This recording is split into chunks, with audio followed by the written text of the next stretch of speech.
ॐ अज्ञानतिमिरुन्धस्य ज्ञानाञ्जनशलाकया चक्षुरुन्मीलितं येन तस्मै श्रीगुरवे नमः। श्रीचैतन्यमनोभीष्टं स्थापितं येन भूतले स्वयं रूप कदा मह्यं ददाति स्वपदान्तिकं। नमो विष्णुपादाय कृष्णप्रेष्ठाय भूतले श्रीमते भक्तिवेदांत स्वामिनिति नामिने। नमस्ते सरस्वती देवी गौरवाणी प्रचारिणे निर्विशेष शून्यवादी पाश्चात्यदेशतारिणे। वाञ्छाकल्पतरुभ्यश्च कृपा सिन्धुभ्यैव च पतितानां पावनेभ्यो वैष्णवेभ्यो नमो नमः। नमो महावदन्याय कृष्ण प्रेम प्रदायते कृष्णाय कृष्ण चैतन्य नाम्नि गौरतिसे नमो। हे कृष्ण करुणा सिंधु दीनबन्धु जगत्पते गोपेश गोपिका कांत राधा कांत नमस्तुते। तप्त कांचन गौरांगी राधे वृंदावनेश्वरी वृषभानुसुते देवी प्रणमामि हरिप्रिये। जय श्री कृष्ण चैतन्य प्रभु नित्यानंद श्री अद्वैत गदाधर श्रीवासादि गौर भक्तवृंद। हरे कृष्ण कृष्ण कृष्ण हरे हरे, हरे राम राम राम हरे हरे। हरि ओम तत्सत्। भक्ति शास्त्री द्वितीय यूनिटेर तृतीय क्लासे समस्त भक्तबृंदদের स्वागतम। आज आमादेर आलोचनार विषय अष्टम अध्याय प्रथम श्लोक थेके 16 नम्बर श्लोक पर्यन्त। अष्टम अध्याय अक्षर ब्रह्मयोग। अर्जुन उवाच किं तद् ब्रह्म किमाध्यात्मं किं कर्म पुरुषोत्तम अधिभूतं च किं प्रोक्तमधिदैवं किमुच्यते। রাধারানী গ্রুপ থেকে পড়ুন। কৃষ্ণ অর্জুন জিজ্ঞাসা করলেন, হে পুরুষোত্তম, ব্রহ্ম কি, আধ্যাত্ম কি, কর্ম কি, অধিভূত ও অধিদৈবই বা কাকে বলে? অনুগ্রহপূর্বক আমাকে স্পষ্ট করে বলো। হরে কৃষ্ণ। ওকে, তা এই শ্লোকে দেখুন কয়টি প্রশ্ন জিজ্ঞাসা করেছেন? পাঁচটি প্রশ্ন অর্জুন জিজ্ঞাসা করেছেন। হে পুরুষোত্তম, অর্জুন জিজ্ঞাসা করছেন, হে পুরুষোত্তম, ব্রহ্ম কি? ব্রহ্ম কি? দ্বিতীয় প্রশ্ন অধ্যাত্ম কি? তৃতীয় প্রশ্ন কর্ম কি? চতুর্থ প্রশ্ন অধিভূত কি?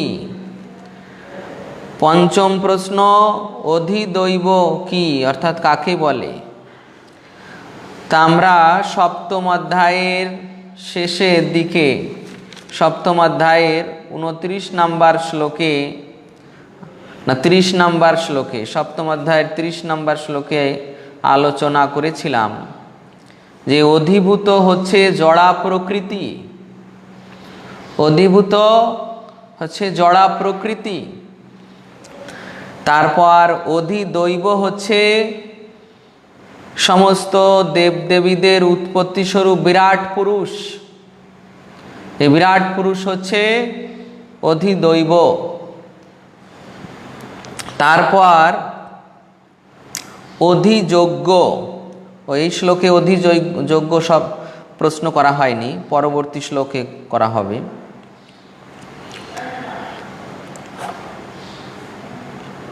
তো এইগুলো আমরা ভগবান যখন উত্তর প্রদান করবেন তখনই আমরা আলোচনা করব। তো প্রথম শ্লোকে 5টি প্রশ্ন জিজ্ঞাসা করছেন। এখানে অর্জুন ভগবানকে পুরুষোত্তম নামে অভিহিত করেছেন। এই পুরুষোত্তম নামের তাৎপর্য এখানে দেওয়া হয়েছে। আমি মদন মোহন গ্রুপ থেকে জানতে চাই যে এখানে অর্জুন কেন ভগবানকে পুরুষোত্তম নামে সম্বোধন করেছেন? মদন মোহন গ্রুপ থেকে।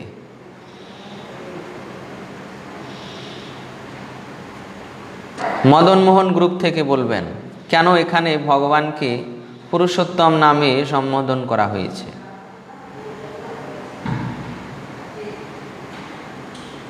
হরে কৃষ্ণ।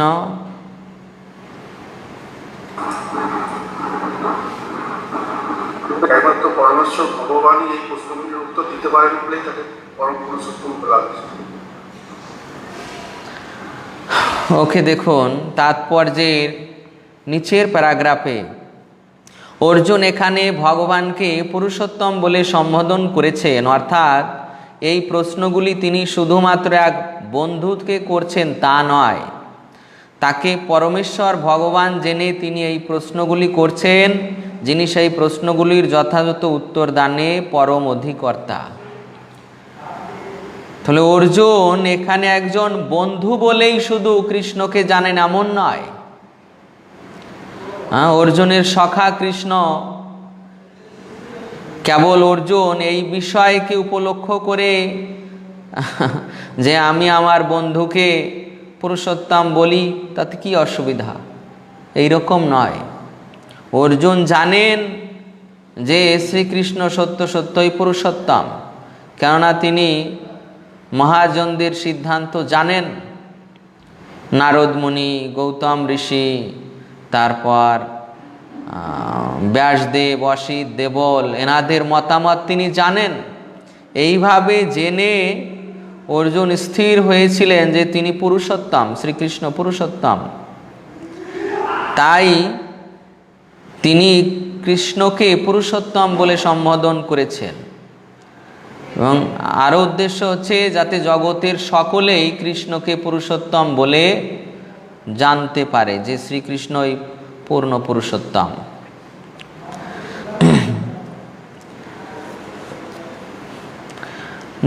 পুরুষোত্তম পুরুষোত্তম নামে দেখুন শ্রীকৃষ্ণকে বলা হয়েছে লীলা পুরুষোত্তম।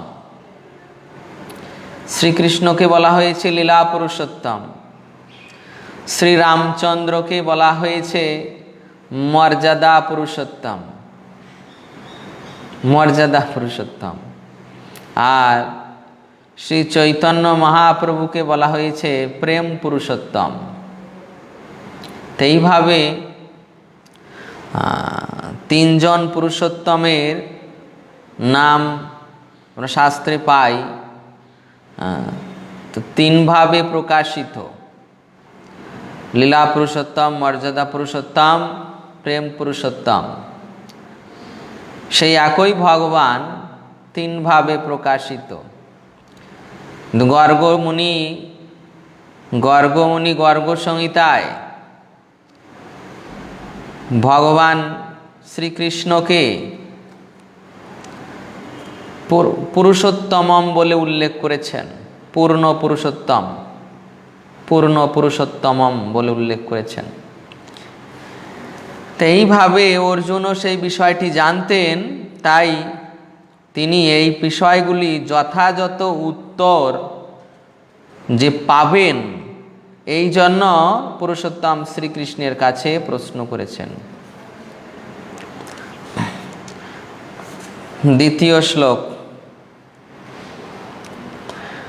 অধিযোগ্য কথম কোত্র দেহস্মিন মধুসূদন প্রয়াণ কালে চ কথম গেয়সি নিয়তাত্মভি।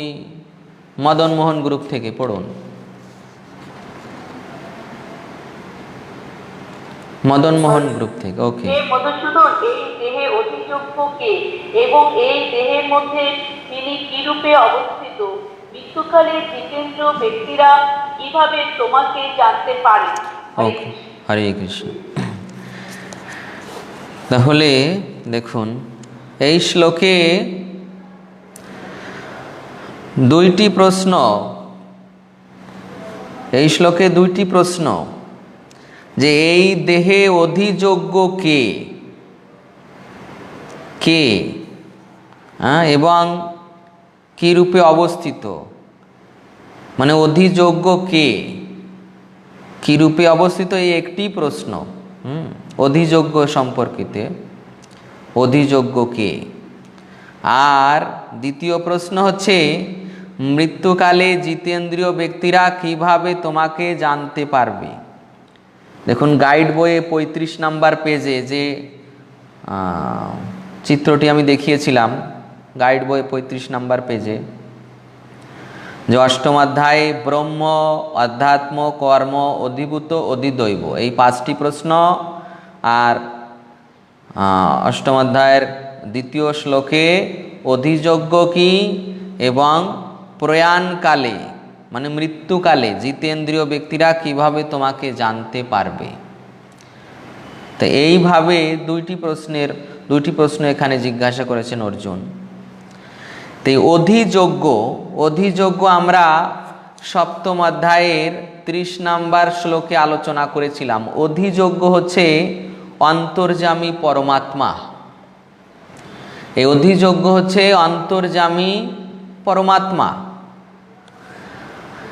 তো মৃত্যুকালে জিতেন্দ্রীয় ব্যক্তিরা কিভাবে তোমাকে জানতে পারেন, এটা ভগবানই উত্তর প্রদান করবেন, তখন আমরা আলোচনা করব।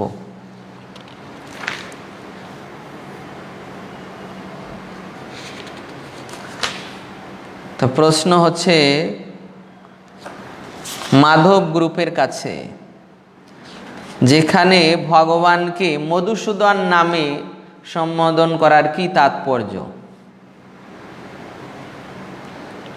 মাধব গ্রুপ থেকে এখানে ভগবানকে মধুসূদন নামে সম্বোধন করার কি তাৎপর্য বলুন। গোবিন্দ মোহিনী মাতা বলুন।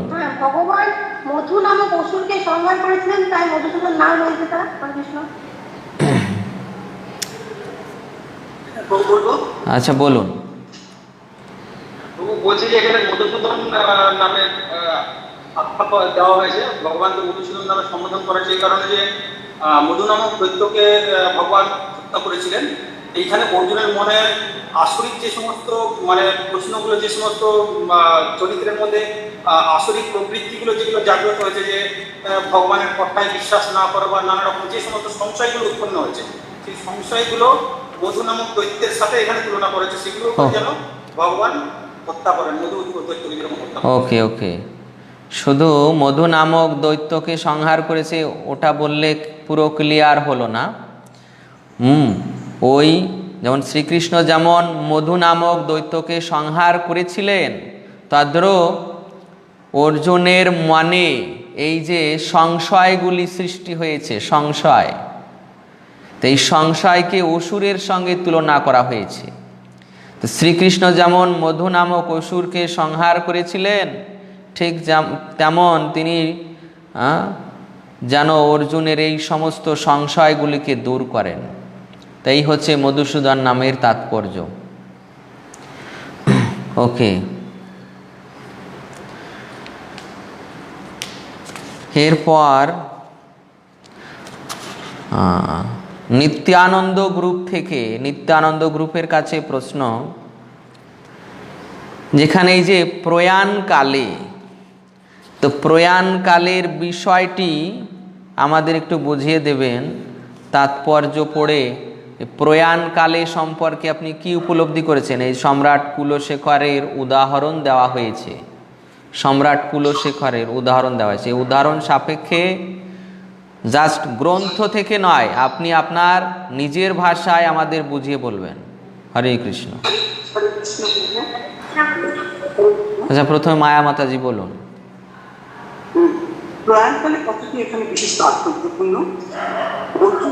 সংশয় হয়েছিল প্রয়াণকালে ভগবদ্ভক্তরা কি করে ভগবানকে স্মরণ করবে, এই কথা চিন্তা করুন মৃত্যু কিভাবে স্মরণ করবে, ওর জন্য আশঙ্কা হয়েছিল। মৃত্যুর সময় তো আমাদের দেহে সব প্রতিক্রিয়া বন্ধ হয়ে যায় এবং গলার হয়ে যায়, এইসব কিংবা হয়তো ভগবানকে নাও সংস্কৃত করে। তাই এখানে মাতাজি আপনার নেটের সমস্যা হচ্ছে, আপনার রেস্টে থাকুন। অঙ্কিতা মাতাজি বলুন। হরে কৃষ্ণ বাবু। প্রয়াণকালে মানে হচ্ছে মৃত্যুর সময়, মানে এখানে বলা হচ্ছে যে মৃত্যুর সময় কিভাবে আমরা ভগবানকে মনে রাখতে পারবো, কেননা মৃত্যুর সময় শরীরের অবস্থা পুরো মানে ব্যথিত হয়ে যায়, মানে এত কষ্টতে শরীর থাকে, কণ্ঠরুদ্ধ হয়ে যায়, শারীরিক অবস্থা ভালো থাকে না, কষ্ট হয় খুব। তো সেই সময় কিভাবে ভগবানকে মনে রাখতে পারবো? তখন তো কষ্টের যে কষ্টটা হচ্ছে সেই জায়গায় আমার বুদ্ধি যাবে, সেই জায়গায় আমার মনটা যাবে। তখন আমি কিভাবে ভগবানকে মনে রাখতে পারবো? আর মহারাজ কুলশেখর প্রার্থনা করছেন ভগবানকে, যখন আমি পূর্ণ সুস্থ আছি তখন আমার যদি মৃত্যু হয় তাহলে আমার এই মনটা আপনাকে স্মরণ করছে, এই অবস্থাতে যদি আমার মৃত্যু হয় তাহলে আমি আপনাকে প্রাপ্ত হতে পারবো। কিন্তু যখন মৃত্যুর সময় আসবে তখন আমি জানি না যে আমার কি অবস্থা হবে। ওই জন্য উনি প্রার্থনা করছেন যে আমাকে এই সময় আপনি আমার মৃত্যু এই সময় চলে আসে, তখন আমি আপনাকে মনে করতে পারছি। ওকে, হরে কৃষ্ণ। তো সম্রাট কুলশেখর তিনি ভগবানের কাছে প্রার্থনা করেছিলেন যে হে ভগবান, আমার শরীর এখন সুস্থ আছে, সবল আছে, ইন্দ্রিয়গুলো ঠিক ঠিক কার্য করছে, এই সময় যদি আমার মৃত্যু হয় তাহলে আমার মনটা এখন আপনার চরণে নিহিত আছে, এই অবস্থায় আমি আপনাকে স্মরণ করতে পারবো, এই অবস্থায় আমি আপনাকে স্মরণ করতে পারবো। কিন্তু যদি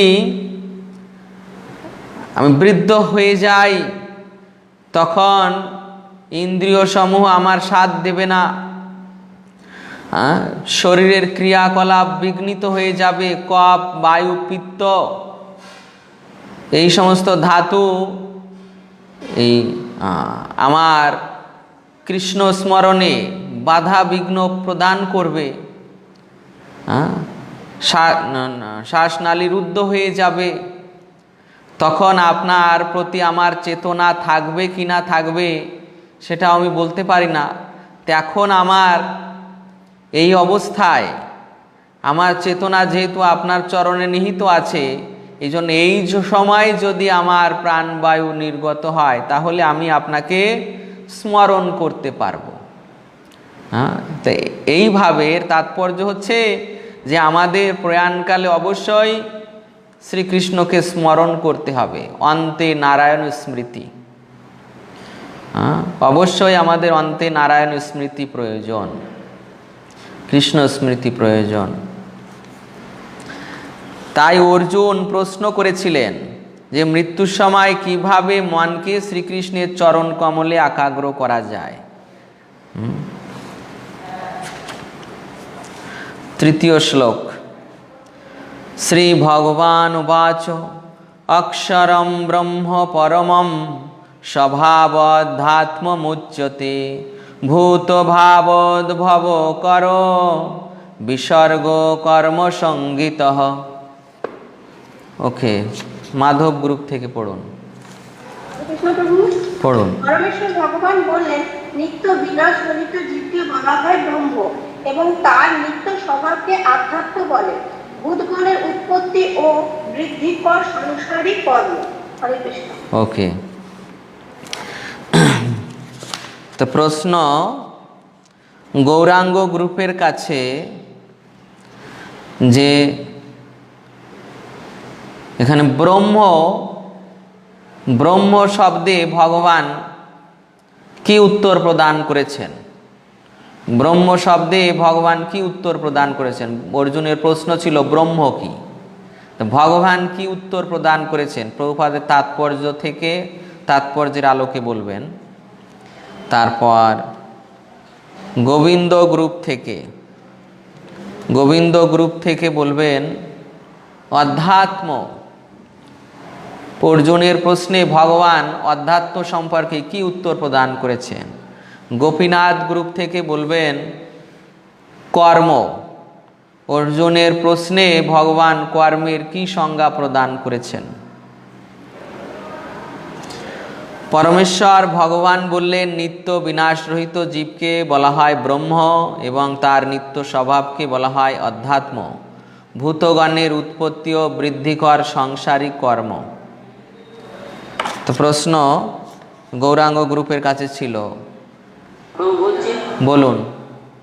ব্রহ্ম বলতে জীবকে বোঝানো হয়েছে, যে অবিনশ্বর, নিত্য, শাশ্বত এবং সে অপরিবর্তনীয় জড় জগতের উপর সে আধিপত্য করতে চায়।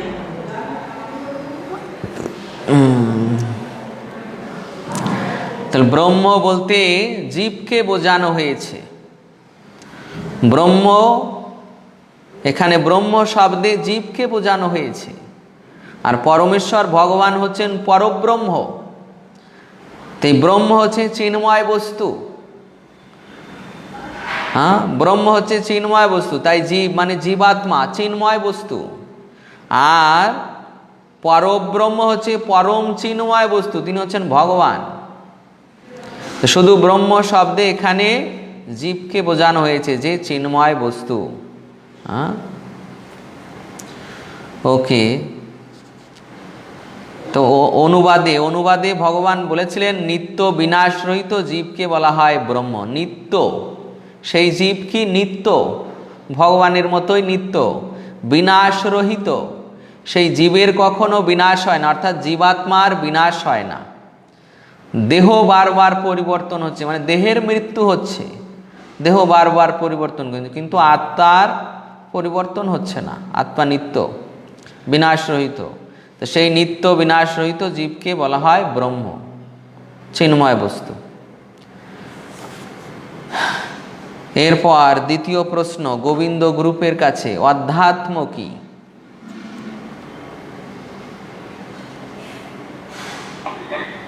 কৃষ্ণপ্রভু বলবো। আচ্ছা, বলুন।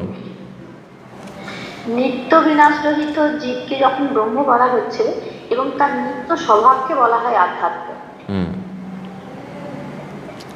তো নিত্য স্বভাব বলতে কি বোঝায়? নিত্য স্বভাব বলতে এখানে যেখানে মানে বিনাশ রহিত জীব, অর্থাৎ যে তার শুদ্ধ চেতনায় বা স্বরূপে অধিষ্ঠিত হয়ে গেছে এবং তার অভ্যাসটা বা তার স্বভাবটা হচ্ছে কৃষ্ণের সেবা করা, কৃষ্ণের অপ্রাকৃতিক সেবায় যুক্ত হওয়া। ওকে, তাহলে সেই নিত্য বিনাশ রহিত জীবের স্বভাব মানে আত্মার স্বভাব কি? সর্বদা ভগবানের সেবা করা। হ্যাঁ, তো সেবামূলক কার্যে নিয়োজিত থাকা। তো এইভাবে এই তার যে স্বভাব অর্থাৎ সেবা ভাব, হ্যাঁ, জীবাত্মা অংশের ধর্ম কি? পূর্ণের সেবা করা। তাই সেই নিত্য আত্মারও স্বভাব হচ্ছে পরম পূর্ণ পরমেশ্বর ভগবান শ্রীকৃষ্ণের সেবা করা, আর সেটাই হচ্ছে অধ্যাত্ম। ওকে, এরপর তৃতীয় বিষয় ভূতগণের উৎপত্তি ও বৃদ্ধিকর সাংসারিক কর্ম ভগবান বলছেন। এখানে কর্ম আমাদের একটু বুঝিয়ে দেবেন গোপীনাথ গ্রুপ থেকে। এই কর্ম, আচ্ছা অনিমেষ প্রভু বলুন। হ্যাঁ, ভূতগণের উৎপত্তি ও বৃদ্ধিকর সংসারই হলো কর্ম, এটা সংক্ষিপ্তভাবে বলা হয়েছে। বিস্তারিতভাবে কর্ম সম্পর্কে এটাই বলা হয়েছে যে জড় চেতনার প্রভাবে উৎপন্ন নানাবিধ সৃষ্টি করে। জীব যখন জড় চেতনায় আচ্ছন্ন হয়ে পড়ে তখন সে নিজেকে জড়ভুক্ত মনে করে, আবার কখনো নিজেকে উৎকৃষ্ট পরা প্রকৃতির অন্তর্গত মনে করে। অর্থাৎ এখানে জীব কখনো পাপ বা পুণ্যকর্ম অনুষ্ঠান করে নরকে বা স্বর্গলোকেও যেতে পারে, কিন্তু পাপের ভোগ নরক এবং পুণ্যের ভোগ স্বর্গ, এই দুটোই হচ্ছে ভোগ। এই ভোগ করার পর যখন শেষ হয়ে আবার জড়বন্ধনে যেহেতু আবদ্ধ হয়েছে পুনরায় জীবকে দেহ ধারণ করতে হয়, এই প্রক্রিয়াকেই বলা হয় কর্ম। ওকে, দেখুন যে জীব, হ্যাঁ, সেই যে জীবাত্মা যখন এই জগতে জড়দেহ ধারণ করছে, জীবাত্মা যখন জড়দেহ ধারণ করছে তখন সে তার জড়দেহ পাঞ্চভৌতিক জড়দেহ অনুযায়ী সে কোনো একটা রূপ প্রাপ্ত হচ্ছে, যেমন মানুষের রূপ কি পশু পাখির রূপ। তো সেই এইভাবে তার রূপের পরিবর্তন হচ্ছে। সে যখন মনে করুন মনুষ্য রূপে অবতীর্ণ হওয়ার পর খারাপ কর্ম করছে, তখন সেই খারাপ কর্মের ফল ভোগের জন্য তাকে নরক লোকে গিয়ে শাস্তি ভোগ করতে হচ্ছে। পুনরায় আবার তাকে এসে এই জগতে নরকলোক থেকে এসে একটা পশুর শরীর প্রাপ্ত হতে হচ্ছে। সেই পশু থেকে আবার উন্নততর পশু, আবার উন্নততর পশু, এইভাবে তার বারবার জড়দেহের পরিবর্তন হচ্ছে। কিন্তু কেউ যখন স্বর্গলোকে যাচ্ছে, স্বর্গলোকে পুণ্য ফল সমাপ্ত করার পর আবার এই জগতে এসে আবার একটা মানুষের শরীর প্রাপ্ত হচ্ছে। তো এইভাবে এই যে বারবার বারবার একটা দেহ পরিবর্তন করে আর একটা দেহ প্রাপ্ত হওয়া, এই যে প্রক্রিয়া, এই প্রক্রিয়াকে বলা হচ্ছে কর্ম। এখানে এই প্রক্রিয়াকেই কর্ম বলা হয়েছে। হ্যাঁ, এটা দেখুন দ্বিতীয় প্যারাগ্রাফে এই বিষয়টি বর্ণিত আছে। দ্বিতীয় প্যারাগ্রাফে এই বিষয়টি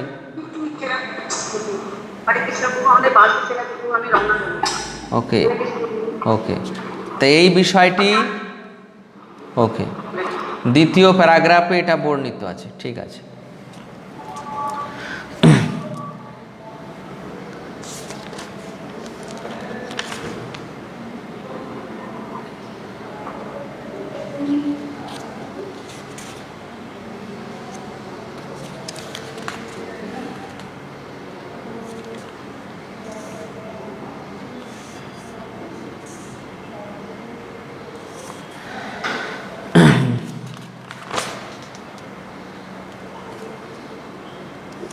এরপর আমাদের চতুর্থ শ্লোক। চতুর্থ শ্লোকে দেখুন এই বিষয়গুলো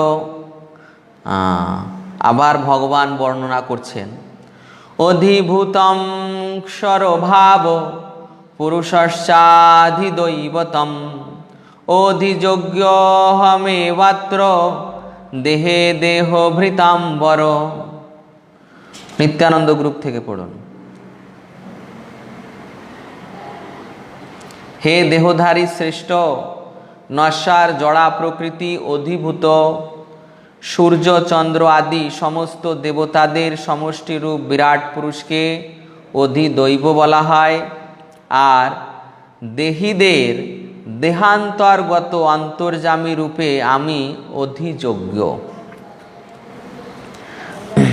তা দেখুন ভগবান উত্তর প্রদান করছেন। নশ্বর জড়া প্রকৃতি অধিভূত, আগে যে আমরা পেয়েছি সপ্তম অধ্যায়ের 30 নম্বর শ্লোকে। অধিভূত কি? নশ্বর জড়া প্রকৃতি।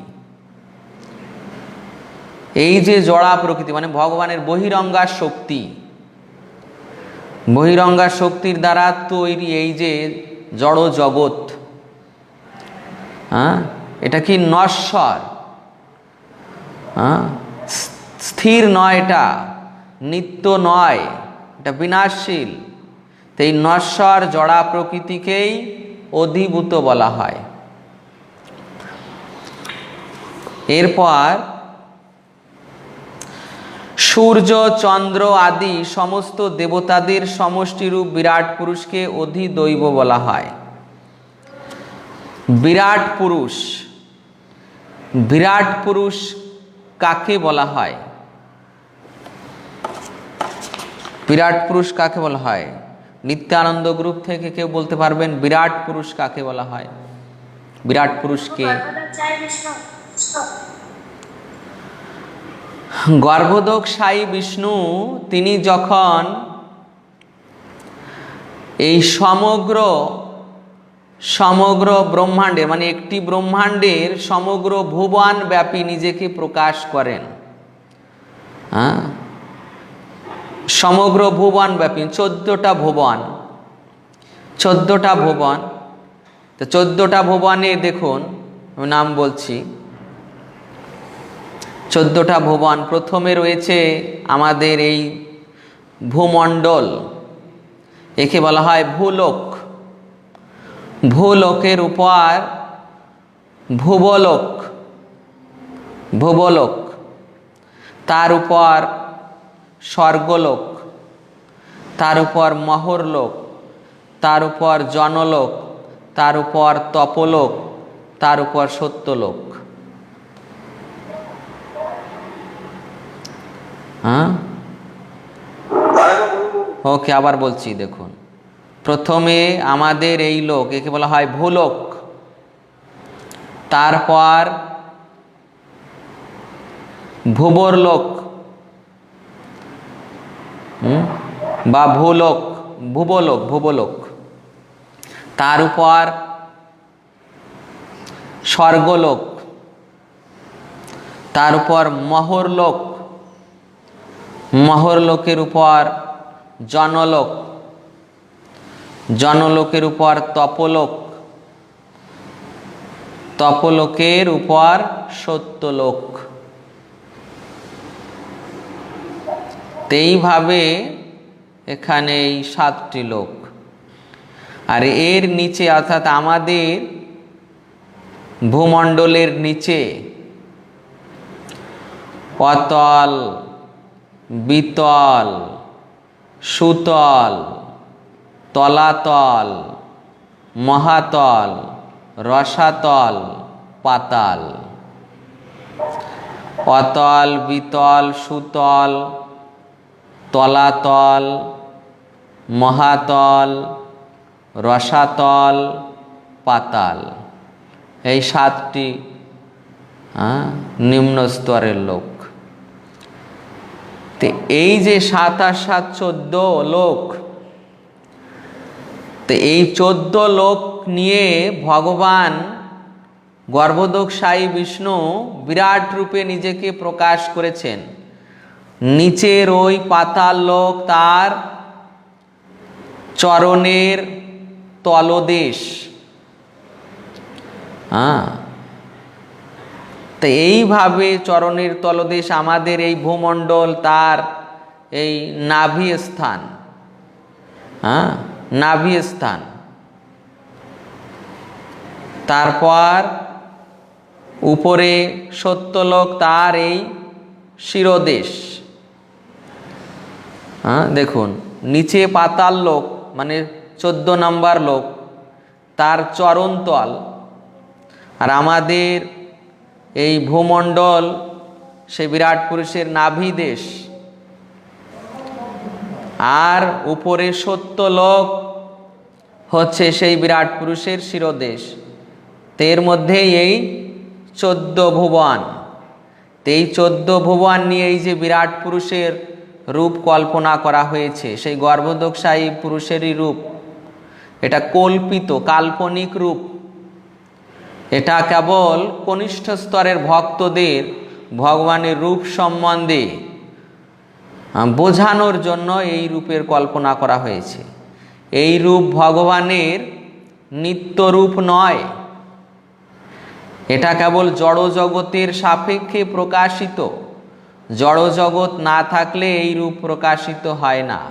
চিন্ময় জগতে এই বিরাট রূপ নেই, কেবল এটা জড় জগতেই প্রকাশিত হয়। জড় জগৎ যখন প্রকাশিত হয় তখনই এই রূপ প্রকাশিত হয়।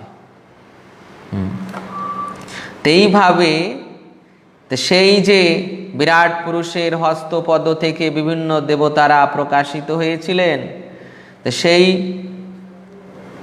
এখানে বলছে চন্দ্র সূর্য আদি সমস্ত দেবতাদের সমষ্টিরূপ বিরাট পুরুষকে অধিদৈব বলা হয়। তো এই হচ্ছে সেই অধিদৈব বিরাট পুরুষ। এরপর তৃতীয় হচ্ছে দেহীদের দেহান্তর্গত। দেহীদের মানে আত্মা, জীবাত্মার দেহের অন্তর্গত। জীবাত্মার দেহ মানে এই জড় শরীর। এই জড় শরীরের দেহান্তর্গত, এই জড় শরীরের ভিতর হৃদদেশে যে অন্তর্যামী রূপে যে পরমাত্মা রয়েছেন, অন্তর্যামী পরমাত্মা, তিনি হচ্ছেন অধিযোগ্য। তিনি হচ্ছেন অধিযোগ্য পুরুষ।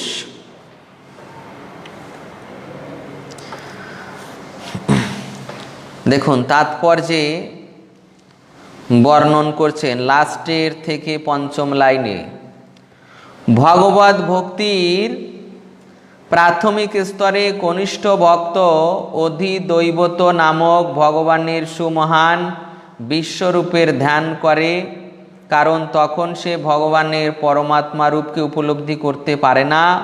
তাই কনিষ্ঠ ভক্তকে ভগবানের বিশ্বরূপের অথবা বিরাট পুরুষের ধ্যান করতে উপদেশ দেওয়া হয়, যার পদোদ্বয় হচ্ছে পাতাললোক এবং চক্ষুদ্বয় হচ্ছে সূর্যচন্দ্র, যার মস্তক হচ্ছে ঊর্ধ্বলোক। তো এইভাবে সেই বিরাট পুরুষের যে রূপ, কাল্পনিক রূপ, কল্পিত রূপ, তো সেই রূপ এখানে কাদের উদ্দেশ্যে দেওয়া হয়েছে? কনিষ্ঠ স্তরের ভক্তদের, যাদের ভগবানের রূপ সম্বন্ধে কোনো প্রকার ধারণা নেই। তো তাদের সেই প্রকার ধারণা প্রদান করার জন্য এই প্রকার বিশ্বরূপের ধ্যান করতে বলা হয়।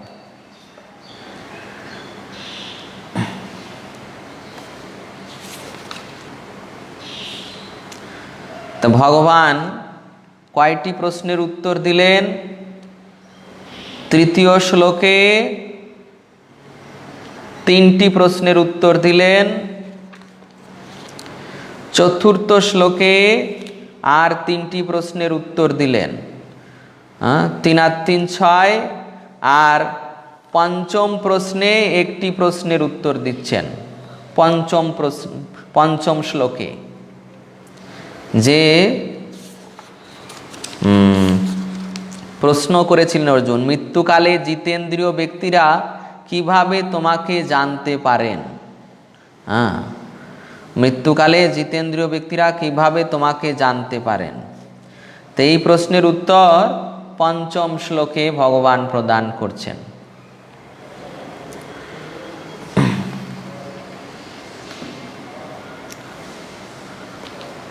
অন্তকালে চ মামেব স্মরণ মুক্তা কলেবরম ইয়ঃ প্রয়াতি সমদ্ভাবম ইয়াতি নাস্তত্র সংশয়। পড়ুন, গৌরাঙ্গ গ্রুপ থেকে পড়ুন। মৃত্যুর সঙ্গে যিনি আমাকে স্মরণ করে দেহত্যাগ করে, তিনি তৎক্ষণাৎ আমার ভাবে প্রাপ্ত হন, এ বিষয়ে কোনো সন্দেহ নেই। হরে কৃষ্ণ। ওকে,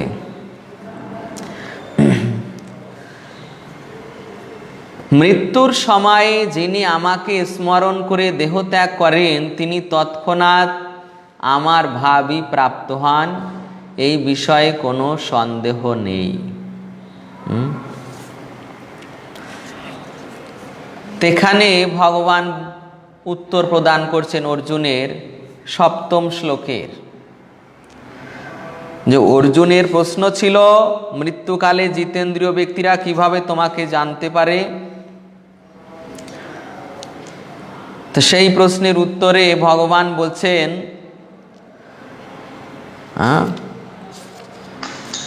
যে মৃত্যুর সময় যিনি আমাকে স্মরণ করে দেহত্যাগ করেন, তাহলে মৃত্যুর সময় কিভাবে জানতে পারবে? কেবল স্মরণ করার মাধ্যমে, কেবল কৃষ্ণ স্মৃতি, কৃষ্ণকে স্মরণ করার মাধ্যমে, কৃষ্ণের নাম উচ্চারণ করার মাধ্যমে, কৃষ্ণের কেবল নাম উচ্চারণ করার মাধ্যমে, কি নাম শ্রবণের মাধ্যমে। যারা ভক্ত তারাই কেবল এই নাম স্মরণ করতে পারে, নাম শ্রবণ করতে পারে। কিন্তু যারা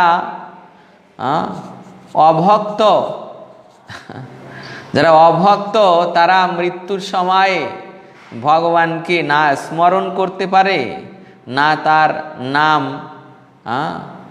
তাদের কর্ণে দিলেও সেটা ভিতরে প্রবেশ করে না, ভিতরে প্রবেশ করে না। কেননা মৃত্যুর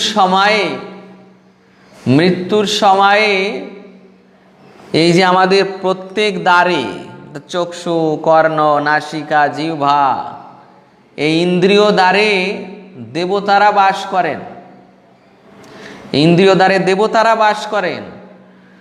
এই দেবতারা কিন্তু কোনো অধঃপতিত জীবকে ওই নাম স্মরণ করতে দেবে না। মৃত্যুর সময় যে কেবল মৃত্যুর সময় স্মরণ করে সে ভগবত ধাম চলে যাবে, কর্মচক্র ভেদ করে। এই জন্য দেবতারা এই চক্ষু, এখানে সূর্যদেব, নাসিকায় অশ্বিনী কুমার দ্বয়, কর্ণে শ্রবণেন্দ্রিয়ের দেবতা, মুখে অগ্নিদেব, সরস্বতী দেবী, এনারা কিন্তু এই যে ইন্দ্রিয় দ্বারে এগুলো রুদ্ধ করে দেন, যাতে সে সেন্সলেস হয়ে যায়, না স্মরণ করতে পারবে না বলতে পারবে। কেবল ভক্তরাই এই সুযোগ লাভ করেন ভগবানের কৃপায়, যে ভগবানকে স্মরণ করতে পারে, ভগবানের নাম শ্রবণ করতে পারে। তারাই মৃত্যুর সময় ভগবানকে স্মরণ করেন এবং তৎক্ষণাৎ তার ভাবই প্রাপ্ত হন, এবং তার ভাব প্রাপ্ত হয়ে তার ধাম প্রাপ্ত হন। এই বিষয়ে কোনো সন্দেহ নেই। ভগবান এখানে বলছে, দেখুন তাৎপর্যের চতুর্থ লাইনে প্রভুপাদ এই বিষয়টি বর্ণনা করছেন।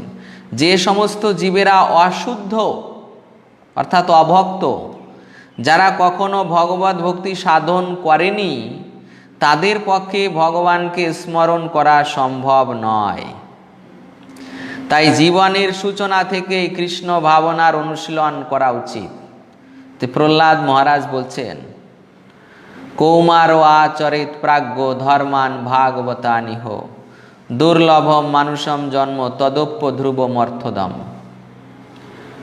প্রহ্লাদ মহারাজ তার দৈত্য বন্ধুদের বলেছিলেন যে, হে আমার দৈত্য কুলনন্দনগণ, কুলবন্ধুগণ, তোমরা এই জীবনের প্রারম্ভিক অবস্থা থেকে ভগবান শ্রীহরির ভক্তি করো। প্রভুপাদ এখানে বলছেন, জীবনের সূচনা থেকেই কৃষ্ণ ভাবনার অনুশীলন করা উচিত। জীবনের শেষে সার্থকতা অর্জন করতে হলে শ্রীকৃষ্ণের স্মরণ অপরিহার্য।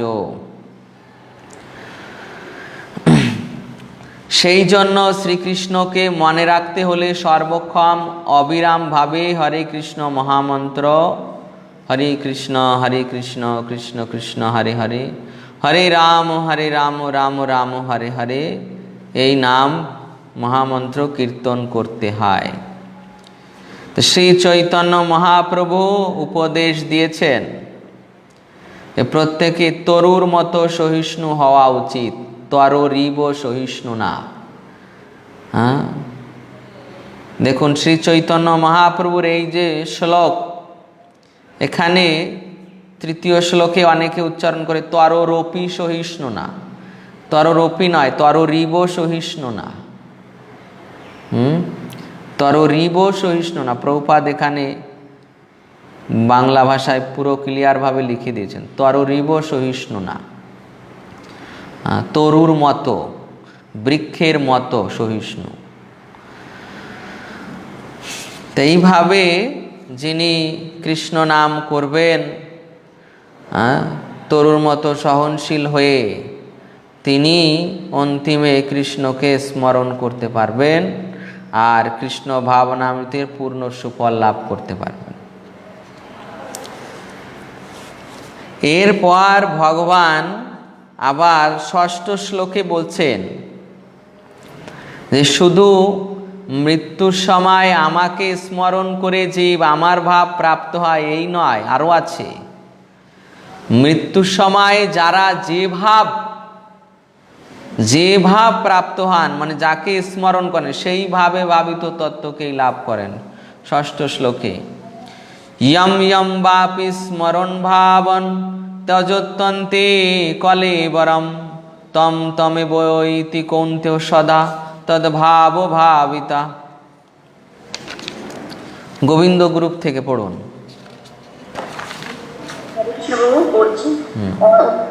যিনি বিভাগ গঠন করে দেহত্যাগ করেন, তিনি সেইভাবে ভাবিত তত্ত্বটি লাভ করেন। হরে কৃষ্ণ। তো অনুবাদে বলা হচ্ছে, অন্তিমকালে যিনি যে ভাব স্মরণ করে দেহত্যাগ করেন, তিনি সেইভাবে ভাবিত তত্ত্বকেই লাভ করেন। এখানে প্রভুপাদ তাৎপর্যে যে ব্যাখ্যা করেছেন, সেটি সংক্ষেপে আমাদের বোঝাতে পারবেন? গোবিন্দ গ্রুপ থেকে কেউ বোঝাতে পারবেন?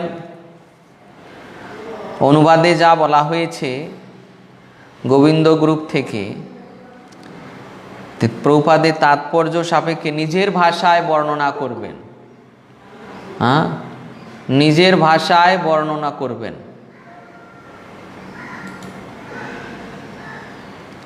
নিজের ভাষায় বর্ণনা করবেন। ওকে, গোপীনাথ গ্রুপ থেকে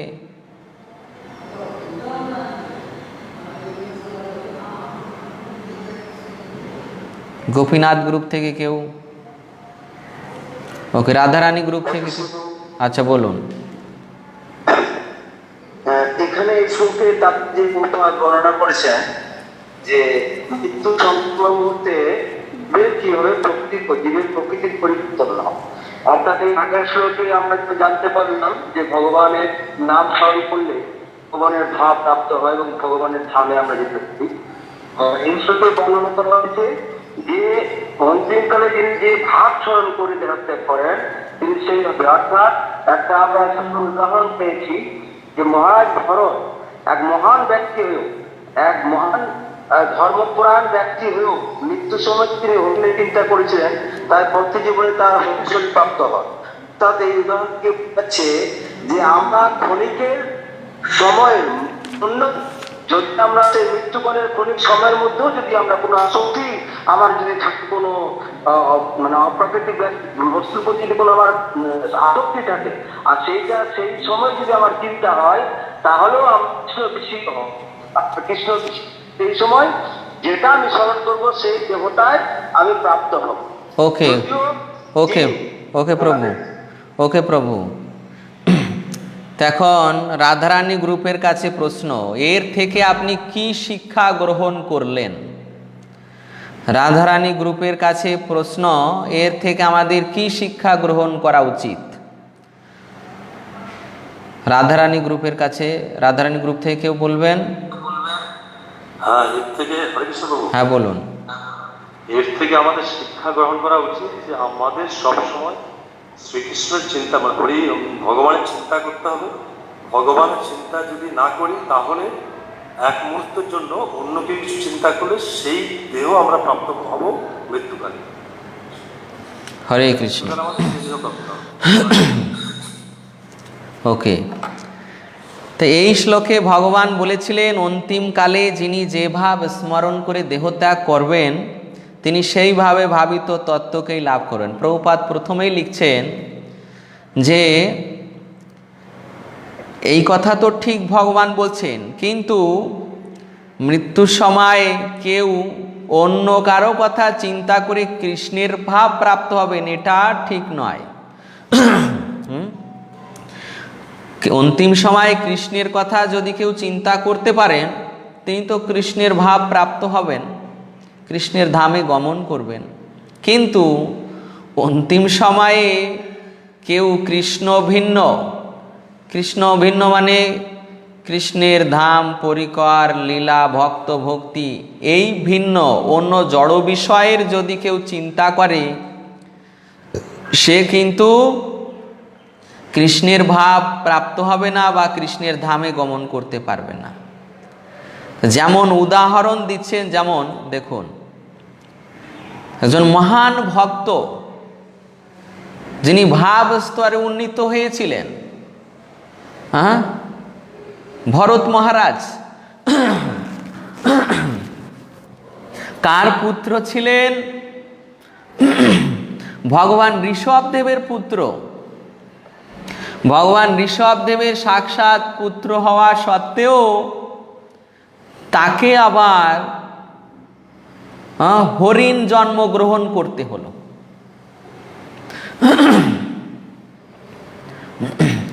যে ঋষভদেবের পুত্র হওয়া সত্ত্বেও ভরত মহারাজ তিনি অন্তিম সময় হরিণ শিশুর প্রতি আসক্ত হয়ে তার চিন্তা করেছিলেন, এই জন্য তাকে হরিণের রূপ প্রাপ্ত হতে হলো এবং তাকে আবার জন্মগ্রহণ করতে হলো হরিণ হয়ে। তা সেই উপদেশ দিয়ে আমাদের সাবধান করা হচ্ছে আমাদের সমস্ত ভক্তবৃন্দদের, যে আমাদের মধ্যেও যদি এই প্রকার বিষয়ের চিন্তা এসে যায়, এই প্রকার বিষয়ের চিন্তা এসে যায়, তাহলে আমাদেরও এই প্রকার অধঃপতন হতে পারে। এই জন্য আমাদের সর্বদা কৃষ্ণ ভাবনায় থাকতে হবে, যাতে মৃত্যুর সময় আমরা কৃষ্ণকে স্মরণ করতে পারি।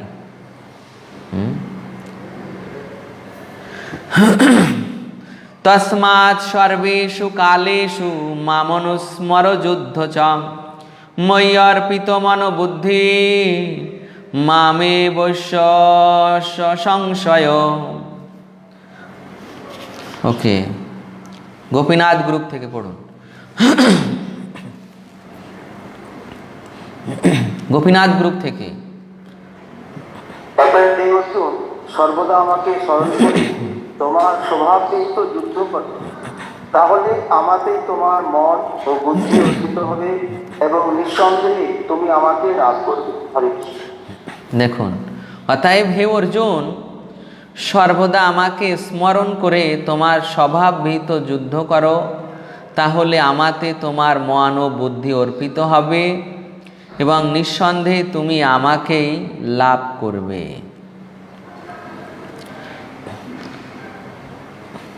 তো অনুবাদের এই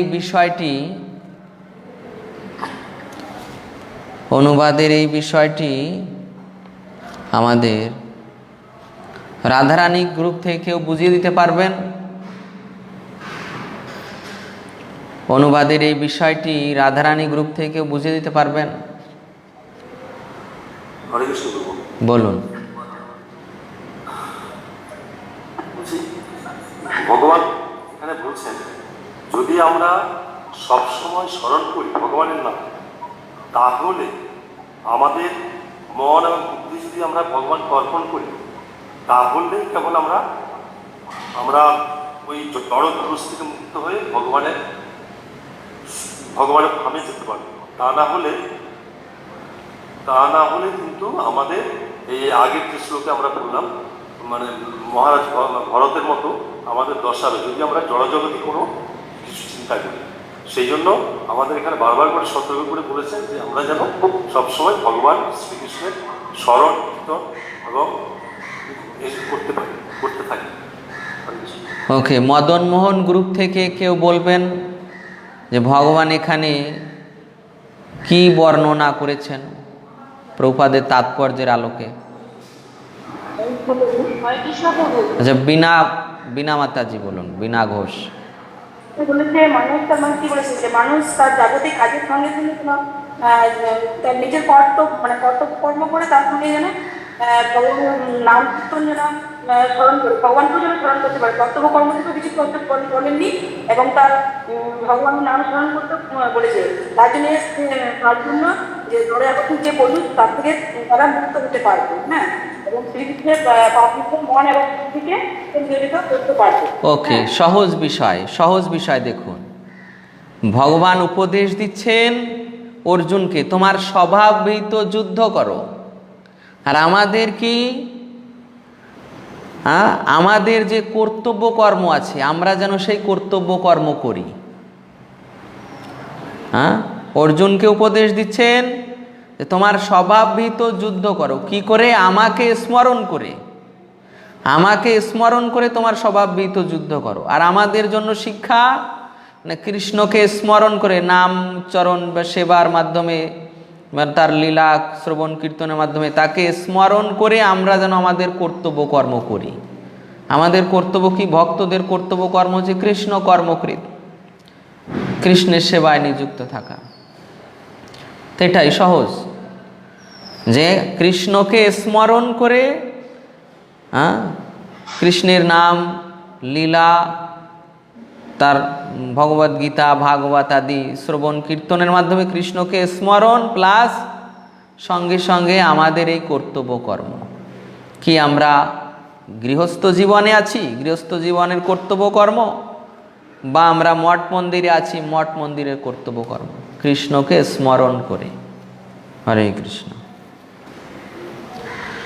অভ্যাস যোগ যুক্তেন চেতসান্নান্যগামিনা পরমম পুরুষম দিব্যম জাতি পার্থানুচিন্তয়ন।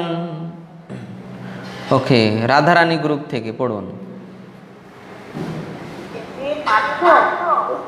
অভ্যাস যোগে যুক্ত হয়ে অনন্যগামী চিত্তে যিনি অনুক্ষণ পরম পুরুষের চিন্তা করেন তিনি অবশ্যই তাকে প্রাপ্ত হবেন। হরে কৃষ্ণ। হরে কৃষ্ণ।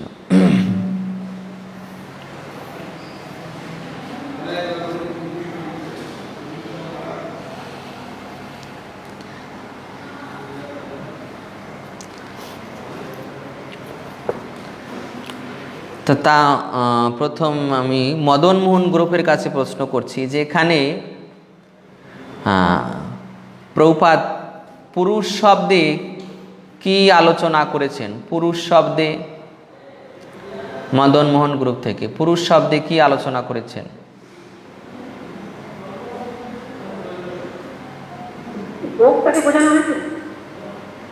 আচ্ছা, ক্লিয়ার ভাবে বলুন,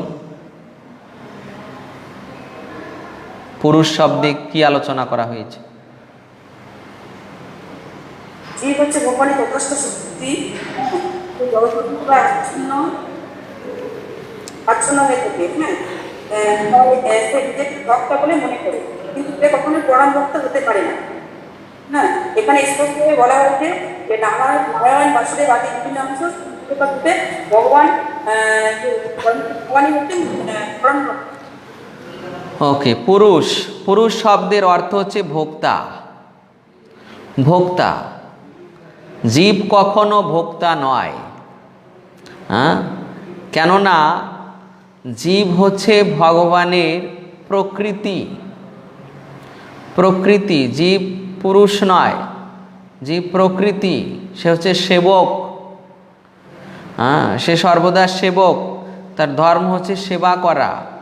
আর পুরুষ হচ্ছে ভোক্তা, যে সমস্ত ভোগ্য বস্তুর উপভোগকারী, ভোক্তা। তো সেই পরমেশ্বর হচ্ছেন সমস্ত ভোগ্য বস্তুর পরম ভোক্তা, তাই তিনি পরম পুরুষ। তো এইভাবে নারায়ণ বাসুদেব আদি ভগবানের যত সাংস প্রকাশ আছে তারাও সেই রকম ভোক্তা। এরপর প্রভুপাদ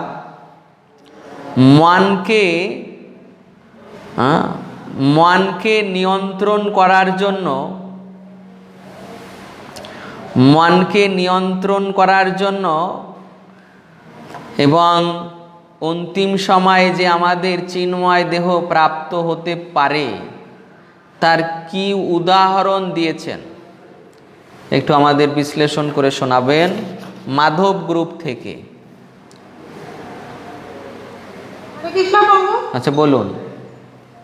শুয়োপোকার উদাহরণ দেওয়া হচ্ছে, যেমন শুয়োপোকা সর্বক্ষণ প্রজাপতি চিন্তায় মগ্ন প্রজাপতিতে রূপান্তরিত হয়, সেরকম আমাদেরকেও সর্বক্ষণ ভগবানের শ্রীকৃষ্ণের চিন্তায় মগ্ন থেকে থাকি, তাহলে ভগবানের চরণ লাভ করতে পারবো, চিন্ময় প্রাপ্ত করবো। ওকে, শুয়োপোকার উদাহরণ দিয়েছেন প্রভুপাদ। যেমন এই যে যখন শুয়োপোকা গুটির মধ্যে থাকে তখন সর্বক্ষণ সে প্রজাপতি হওয়ার চিন্তায় মগ্ন হয়ে থাকে, প্রজাপতি হওয়ার চিন্তায় মগ্ন হয়ে থাকে। সেই জীবনেই সে প্রজাপতিতে রূপান্তরিত হয়। তাই একটা সাধারণ জড় একটা পোকা সেইভাবে প্রজাপতির চিন্তা করতে করতে প্রজাপতিতে রূপান্তরিত হয়ে যাচ্ছে।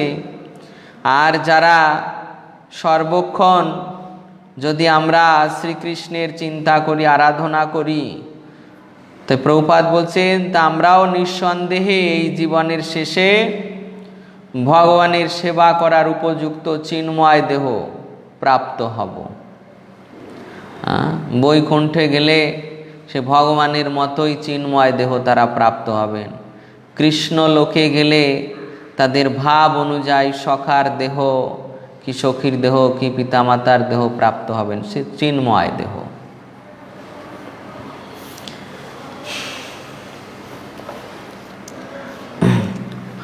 নবম শ্লোক। কবিম পুরাণ মনুষাসিতারম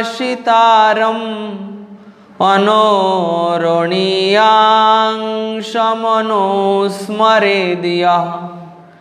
সর্বস্য ধাতা রমচিন্তরূপম আদিত্যবর্ণম তমসো পরস্তাৎ।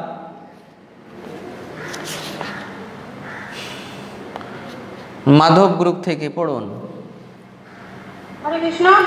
সর্বজ্ঞ অনাতন নিয়ন্তা, সূক্ষ্ম থেকে সূক্ষ্মতর, সকলের বিধাতা, জড় বুদ্ধির অতীত, অচিন্ত ও পুরুষ রূপে পরমেশ্বর ভগবানের ধ্যান করা উচিত। তিনি সূর্যের মতো জ্যোতির্ময় এবং এই জড়া প্রকৃতির অতীত। হরে কৃষ্ণ। ওকে, নিত্যানন্দ গ্রুপের কাছে প্রশ্ন, যেখানে ভগবানকে কবি বলা হয়েছে কেন? নিত্যানন্দ গ্রুপের কাছে প্রশ্ন থাকছে, যেখানে ভগবানকে কবি বলা হয়েছে কেন? আর গৌরাঙ্গ, গোবিন্দ ও গোপীনাথ গ্রুপের কাছে প্রশ্ন, যেখানে একটি আন্ডারস্ট্যান্ডিংয়ের বিষয় আছে, আন্ডারস্ট্যান্ডিংয়ের বিষয়টি নির্ণয় করবেন আর সেটি আমাদের বুঝিয়ে দেবেন। যেখানে আন্ডারস্ট্যান্ডিংয়ের বিষয় কি আছে এবং ওটি থেকে আপনি কি উপলব্ধি লাভ করলেন।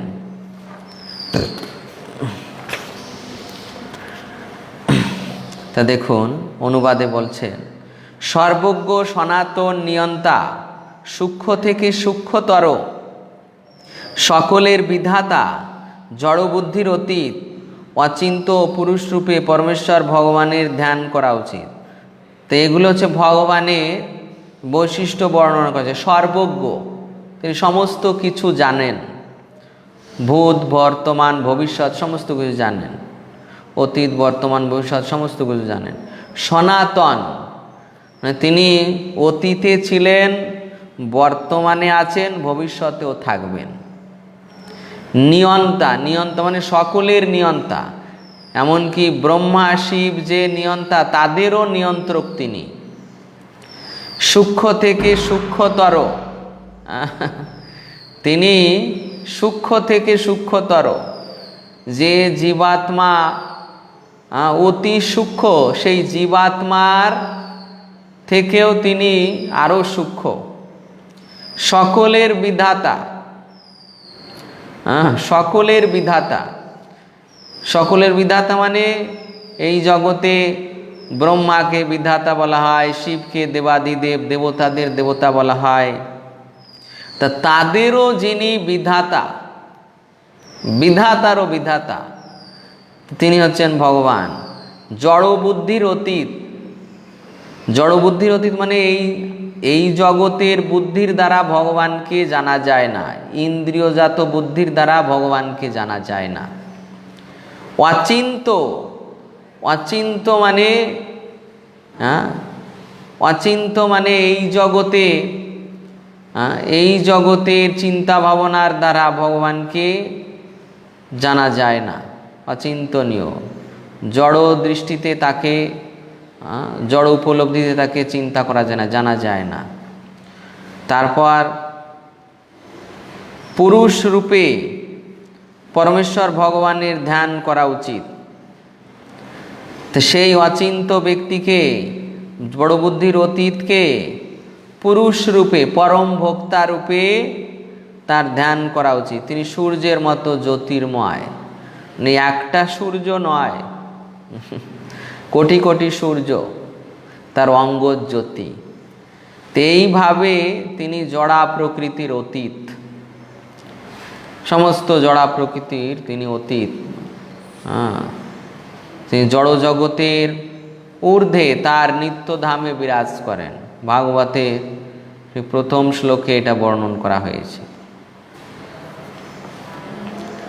তো এখানে প্রশ্ন ছিল, এখানে ভগবানকে কেন কবি বলা হয়েছে? হরে কৃষ্ণ।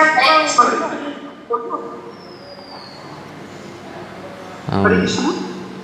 হরে কৃষ্ণ। আচ্ছা, আর কে বলতে চান? হরে কৃষ্ণ। যে পদ্মনাভ লাহা প্রভু, পদ্মনাভ লাহা। হরে কৃষ্ণ। কবি শব্দের অর্থ হচ্ছে যিনি সর্বজ্ঞ, অর্থাৎ যেহেতু ভগবান সর্বাবস্থায় ভূত ভবিষ্যৎ বর্তমান সম্বন্ধে সম্পূর্ণরূপে অবগত, অতএব উনি সর্বজ্ঞ, তাই জন্য ওনাকে কবি বলা হয়েছে। এখানে ভগবানকে কবি বলা হয়েছে, তার মানে তিনি অতীত বর্তমান ও ভবিষ্যতের সব কিছু জানেন। হ্যাঁ, তিনি আদিপুরুষ, কারণ তিনি সব কিছুর উৎস, সব কিছু তার থেকে উদ্ভূত, অর্থাৎ সমস্ত বিষয় তিনি জানেন। হ্যাঁ, অতীত বর্তমান ভবিষ্যৎ সকলের।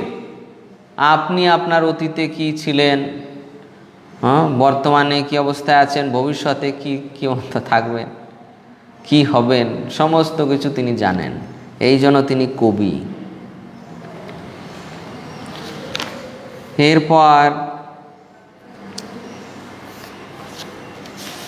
গৌরাঙ্গ গোবিন্দ গোপীনাথ গ্রুপের কাছে প্রশ্ন ছিল, যেখানে আন্ডারস্ট্যান্ডিং বিষয় কি আছে? অচিন্ত প্রভু, অচিন্ত। আচ্ছা বলুন, অচিন্ত মানে কি? আর হ্যাঁ, অচিন্ত বলতে এখানে ভগবানের শক্তিকে বোঝাচ্ছে, যে বিশাল শক্তিতে উনি বিশাল বিপুল গ্রহ নক্ষত্র মণ্ডলীকে ধরে রেখেছেন, সেই শক্তি আমাদের কল্পনার এবং চিন্তারও অতীত। এই জড়জগতে পরিব্যাপ্ত কিছু জড়জগতেরও অতীত যেটা, আর এই সম্বন্ধে আমাদের সঠিক ধারণা আমরা করতে পারি না। অপ্রাকৃত জগতের তুলনায় এই জড়জাগতিক চিন্তা অনেক নগণ্য, তাই আমাদের চিন্তার বাইরে সেই দার্শনিক যুক্তি বা তর্কের দ্বারা একে বোঝানো অসম্ভব। ওকে, অচিন্ত। অচিন্ত মানে কি?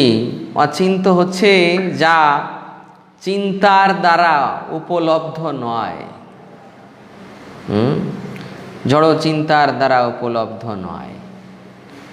তাহলে ভগবান অচিন্ত বিষয়। কেউ বলতে পারে ভগবানের শক্তি এই পর্যন্ত। ভগবানের শক্তির কাউন্টিং ভগবান নিজেও করতে পারে না। ভগবানের গুণের বর্ণনা এখনো পর্যন্ত শেষ নাগ বসে করছেন। ভগবানের ওই গুণের বর্ণনা এখনো অবধি তার শেষ হয়নি। ভগবান নিজেই বলছিলেন যে হয়তো এই পৃথিবীকে পিষে একে মানে ধুলা করে দেওয়া হবে, আর গণনার জন্য সরস্বতী, দেবাদিদেব, মহাদেব, গণেশ আদি মহান মহান বিজ্ঞজনেরা থাকবেন।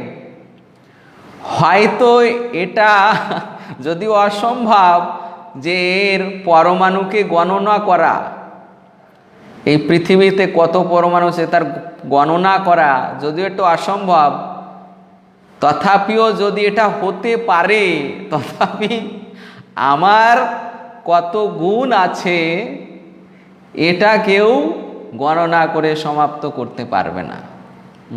ঠিক আছে, অচিন্ত বিষয়। তা ভগবানের এই সমস্ত বিষয় হচ্ছে অচিন্ত, যা কোনো রকম যুক্তিতর্ক, জল্পনা, কল্পনা আদি দিয়ে বিশ্লেষণ করা যায় না, বিচার করা যায় না, কেননা তিনি হচ্ছেন অপ্রকৃত তত্ত্ব।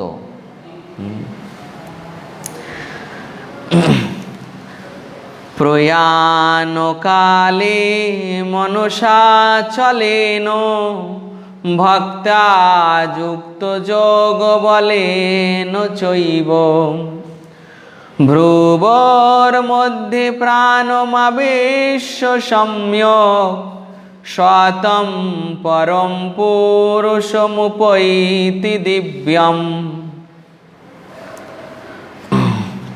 অনুবাদ পড়ুন। নিত্যানন্দ গ্রুপ থেকে। হরে কৃষ্ণ প্রভু। পড়ুন।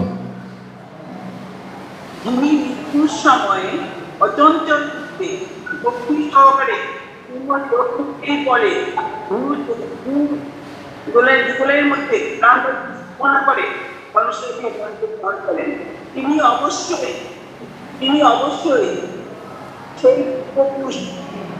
পরম পুরুষকে ওকে, যিনি মৃত্যুর সময় অচঞ্চল চিত্তে ভক্তি সহকারে পূর্ণ যোগ শক্তির বলে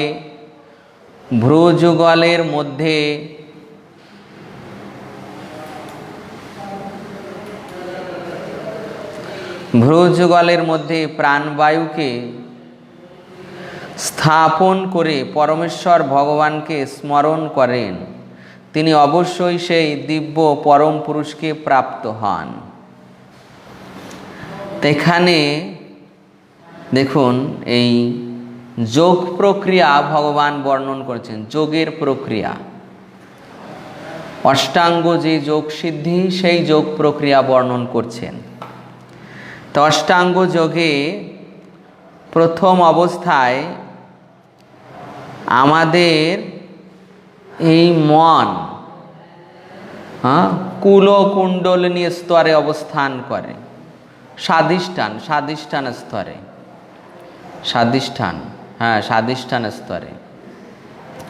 স্বাধিষ্ঠান স্তর, তারপর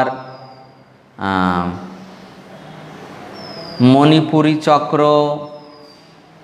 সেটা নাভিদেশ, তারপর হচ্ছে হৃদয়ে, সেটা হচ্ছে অনাহত চক্র, অনাহত পদ্ম, হৃদয় অনাহত পদ্ম।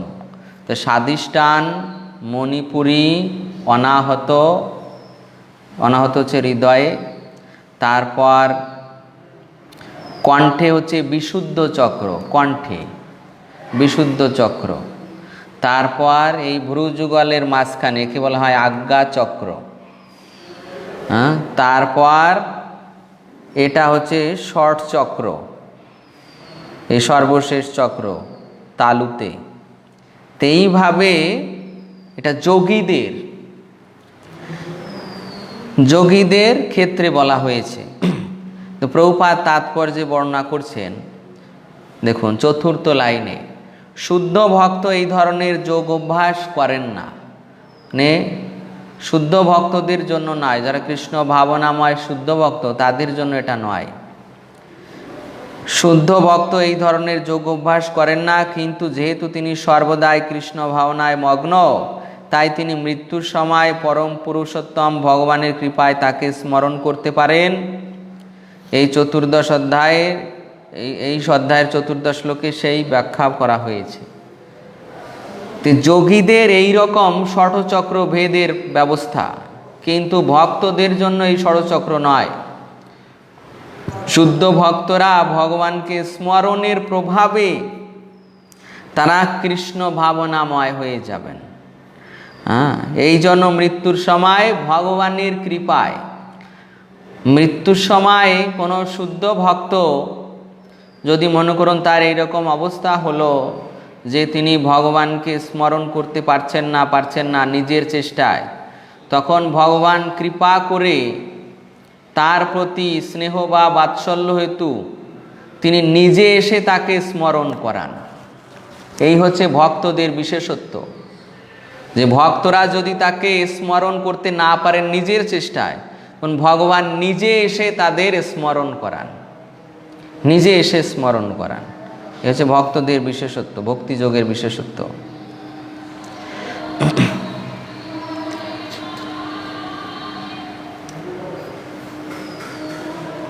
তাৎপর্যের লাস্টের থেকে চতুর্থ লাইনে প্রভুপাদ বলছেন যে কোনো একটি যোগের অনুশীলন, বিশেষ করে ভক্তিযোগ পদ্ধতির অনুশীলন করতে হবে।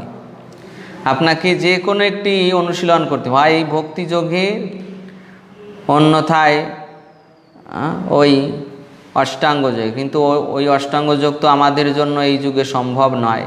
অতএব আমাদের এই একটাই পন্থা, ভক্তিযোগ। বিশেষ করে ভক্তিযোগ পদ্ধতির অনুশীলন অবশ্যই করতে হবে, যেহেতু মৃত্যুর সময় মন অত্যন্ত বিক্ষুব্ধ হয়ে ওঠে। তাই আজীবন যোগ অভ্যাস করার মাধ্যমে ভগবানকে স্মরণ করার অভ্যাস করতে হয়, যাতে সেই চরম মুহূর্তে তাকে স্মরণ করা যায়। তো এইভাবে যাতে তাকে স্মরণ করা যায় মৃত্যুর সময়, এই জন্য পূর্ব থেকে অভ্যাস করতে হবে। হরে কৃষ্ণ। এরপর 11 শ্লোক। यदक्षरं वेदविदो वदन्ति विशन्ति यद्यातयो वीतरागा यदिच्छन्तो ब्रह्मचर्यं चरन्ति तत्ते पदं संग्रहेण प्रवक्षे। অনুবাদ গৌরাঙ্গ গ্রুপ থেকে। হ্যাঁ প্রভু, পড়ছি। বেদবিদ পণ্ডিতেরা যাকে অক্ষর বলে অভিহিত করেন, বিষয়ে আসক্তি শূন্য সন্ন্যাসীরা যাকে প্রবেশ করেন, ব্রহ্মচারীরা যাকে লাভ করার ইচ্ছায় ব্রহ্মচর্য পালন করেন, তার কথা আমি সংক্ষেপে তোমাকে বলবো। হরে কৃষ্ণ। ওকে, এখানে প্রশ্ন, গোবিন্দ গ্রুপের কাছে প্রশ্ন, যেখানে অক্ষর শব্দে কি বর্ণনা করা হয়েছে? অক্ষর, গোবিন্দ গ্রুপের কাছে প্রশ্ন।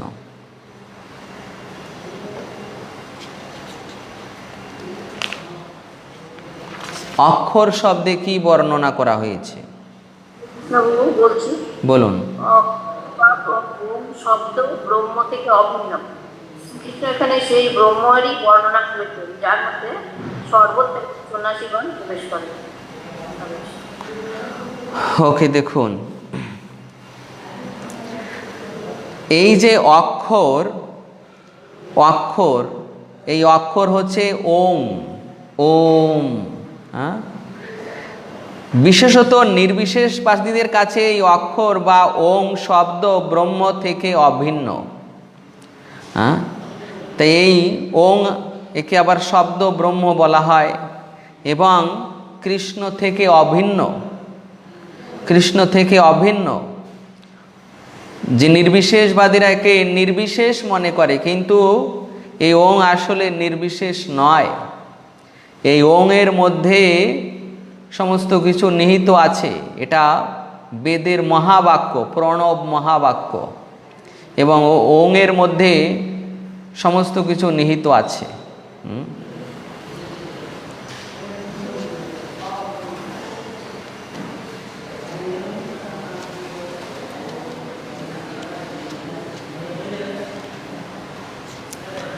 বেদবিদ পণ্ডিতেরা যাকে অক্ষর বলে অভিহিত করেন, বিষয়ে আসক্তি শূন্য সন্ন্যাসীরা যাতে প্রবেশ করেন, ব্রহ্মচারীরা যাকে লাভ করার ইচ্ছায় ব্রহ্মচর্য পালন করেন, তার কথা আমি সংক্ষেপে তোমাকে বলবো। ভগবান এখানে অর্জুনকে বলছেন, বেদবিদ পণ্ডিতেরা, বেদান্তবিদ যারা রয়েছে, তারা যাকে অক্ষর বলে অভিহিত করেন, অক্ষর, অক্ষরম পরম ব্রহ্ম, বিষয়ে আসক্তি শূন্য সন্ন্যাসীরা, অর্থাৎ নির্বিশেষবাদী সন্ন্যাসীরা যাতে প্রবেশ করেন, অর্থাৎ তারা নির্বিশেষ ব্রহ্মে প্রবেশ করার ইচ্ছা করেন, ব্রহ্মচারীরা যাকে লাভ করার ইচ্ছায় ব্রহ্মচর্য পালন করেন। ব্রহ্মচারীরা যাকে লাভ করার জন্য ব্রহ্মচর্য পালন করেন, সেই অক্ষর নামে পরিচিত যিনি শব্দ ব্রহ্ম থেকে অভিন্ন, তার বিষয়ে ভগবান এখন বর্ণনা করছেন।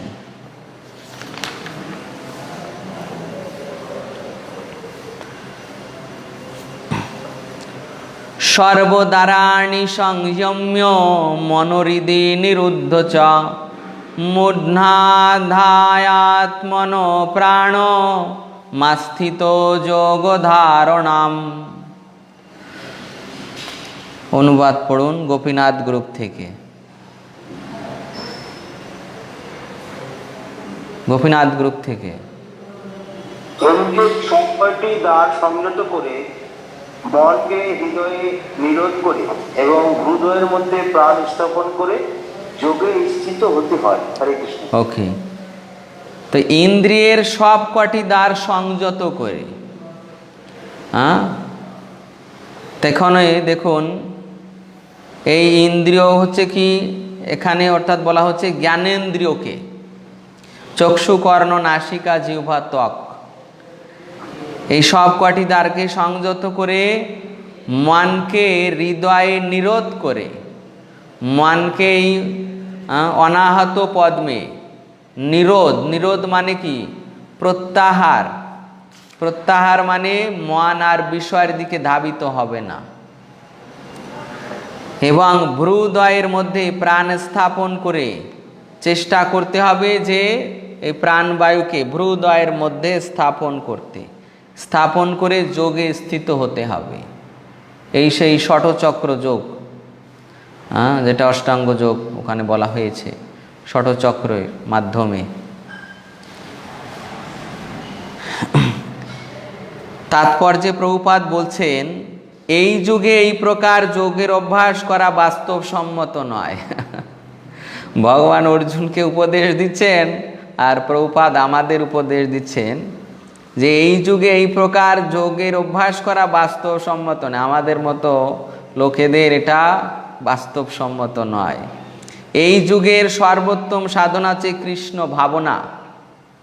ভক্তি সহকারে যিনি তার মনকে নিরন্তর শ্রীকৃষ্ণের ধ্যানে মগ্ন রাখতে পারেন তার পক্ষে অবিচলিতভাবে অপ্রাকৃত সমাধিতে স্থিত হওয়া অত্যন্ত সহজ।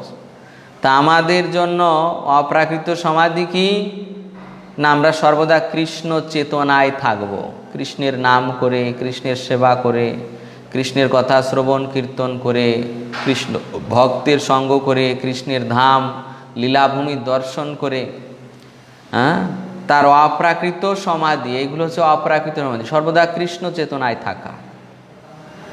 ওখানে তারা যোগে স্থিত থাকছেন, আর ভক্তি যোগে ভক্তরা সর্বদা কৃষ্ণ ভাবনায় স্থিত থাকছেন।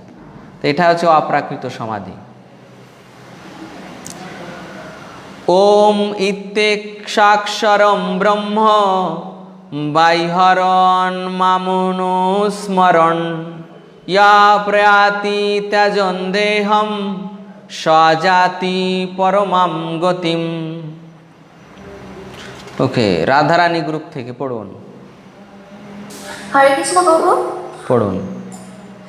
যোগাভ্যাসে প্রবৃত্ত হয়ে পবিত্র অহংকার উত্তর করতে করতে কেউ যদি পরমেশ্বর ভগবানকে স্মরণ দেহ ত্যাগ করেন তিনি অবশ্যই পরমাগতি লাভ করবেন। ওকে, দেখুন তাৎপর্যের প্রথম লাইনে দেখুন, এখানে স্পষ্টভাবে বলা হয়েছে ওঙ্কার ব্রহ্ম ও ভগবান শ্রীকৃষ্ণ অভিন্ন। ওঙ্কার ব্রহ্ম এবং ভগবান শ্রীকৃষ্ণ অভিন্ন, তাদের মধ্যে কোনো ভিন্নতা নেই, অভিন্ন। ওং হচ্ছে ভগবান শ্রীকৃষ্ণের নির্বিশেষ শব্দ ব্রহ্ম, কিন্তু হরে কৃষ্ণ নামেও ওং নিহিত আছে। তাহলে আমরা কেন ওঙ্কার এই যুগে মহামন্ত্র রূপে উচ্চারণ করব না? তার কারণ এখানে বলছেন যে এই যুগে হরে কৃষ্ণ মহামন্ত্র কীর্তন স্পষ্টভাবে অনুমোদিত হয়েছে। তাই কেউ যদি জীবনের অন্তিম সময়ে হরে কৃষ্ণ কৃষ্ণ কৃষ্ণ হরে হরে, হরে রাম রাম রাম হরে হরে এই মহামন্ত্র কীর্তন করতে করতে দেহত্যাগ করেন, তাহলে তিনি নিঃসন্দেহে স্বীয় গুণ বৈশিষ্ট্য অনুসারে যে কোনো একটি চিন্ময় লোকে পৌঁছাবেন। তো এই কৃষ্ণ নাম কীর্তন করতে করতে, এখানে ভগবান ওঙ্কারের বর্ণনা করেছিলেন শ্লোকে, আর প্রভুপাদ এখানে বলছেন যে হরে কৃষ্ণ নামেও ওং নিহিত আছে। অতএব কেউ যদি এই হরে কৃষ্ণ মহামন্ত্র কীর্তন করেন তিনি অবশ্যই ভগবত ধামে পৌঁছাতে পারবেন। তারপর প্রভুপাদ ব্যাখ্যা করছেন যে কৃষ্ণ ভক্তরা কৃষ্ণলোক বৈকুণ্ঠলোক বা গোলক বৃন্দাবনে প্রবেশ করেন, হ্যাঁ, গোলক বৃন্দাবন বা বৈকুণ্ঠলোক বা অন্যান্য দ্বারকা মথুরা যা অযোধ্যা রয়েছে সেই সমস্ত ধামে প্রবেশ করেন তাদের ভাব অনুযায়ী। আর যারা নির্বিশেষবাদী তারা নির্বিশেষ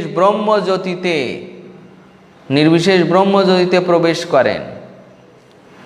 যদিও সেটা বিরজার ওপর, কিন্তু সেখান থেকেও তাদের আবার ফিরে আসতে হয়। অর্থাৎ ভগবত ধামে যতক্ষণ আমরা পৌঁছাতে পারবো না ততক্ষণ আমাদের কোনো গ্যারান্টি নেই, ততক্ষণ আমাদের ফিরে আসতে হবে ভগবত ধামে না পৌঁছানো পর্যন্ত। এরপর 14 শ্লোক। এই 14 শ্লোকে শুদ্ধ ভক্তি বর্ণনা করা হয়েছে, শুদ্ধ ভক্তির বর্ণনা করা হয়েছে। এই 14 শ্লোকে অনেক বিষয় রয়েছে। অনন্য চেতা সততম যো মাম স্মরতি নিত্যশ তস্যাহং সুলভ পার্থ নিত্যযুক্তস্য যোগিন। মদন মোহন গ্রুপ থেকে পড়ুন।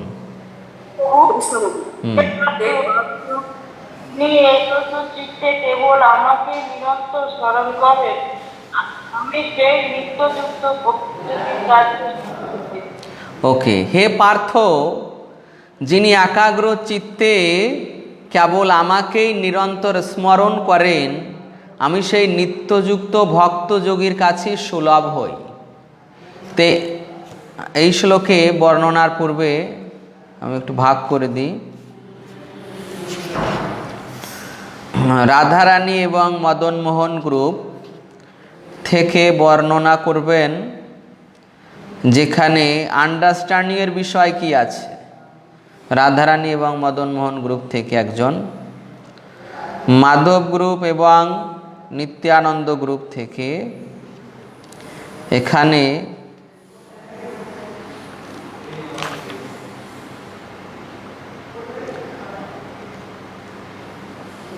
শুদ্ধ ভক্তের প্রভাব বর্ণন করবেন। মাধব এবং নিত্যানন্দ গ্রুপ থেকে শুদ্ধ ভক্তের প্রভাব বর্ণন করবেন, শুদ্ধ ভক্তের কি প্রভাব রয়েছে। আর গৌরাঙ্গ গোবিন্দ গ্রুপ থেকে,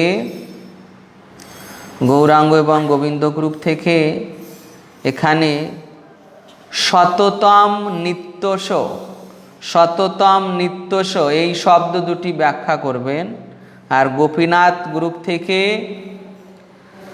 ভক্তযোগী 5 প্রকার ভক্তযোগীর বর্ণনা করবেন। গোপীনাথ গ্রুপ থেকে 5 প্রকার ভক্তযোগীর বর্ণনা করবেন। হরে কৃষ্ণ। তো অনুবাদে বর্ণন করা হচ্ছে, হে পার্থ, যিনি একাগ্র চিত্তে কেবল আমাকেই নিরন্তর স্মরণ করেন, আমি সেই নিত্যযুক্ত ভক্ত যোগীর কাছে সুলভ হই। নিত্যযুক্ত ভক্ত যোগী, নিত্যযুক্ত, তিনি নিত্যযুক্ত ভগবানের সেবায়। কে ভক্ত, তাকেই যোগী বলা হয়েছে, তার কাছেই ভগবান সুলভ হন। তো প্রথম প্রশ্ন ছিল রাধারানী মদন মোহন গ্রুপের কাছে, যেখানে আন্ডারস্ট্যান্ডিং এর বিষয় কি আছে।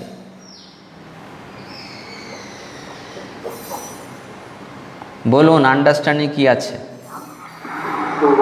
বলুন। অনন্য চেতা। আচ্ছা বলুন, অনন্য চেতা মানে কি? অনন্য চেতা হচ্ছে, অনন্য চেতা দ্বারা হচ্ছে শুদ্ধ ভক্তিকেই বোঝানো হয়। আর জ্ঞান কর্ম অষ্টাঙ্গ বা আঠাঙ্গ সংমিশ্রণ থাকে না। আর শ্রীকৃষ্ণের বিধিবিধান করা হচ্ছে মূল উদ্দেশ্য। অনন্য চেতা বলতে কি বলেছেন?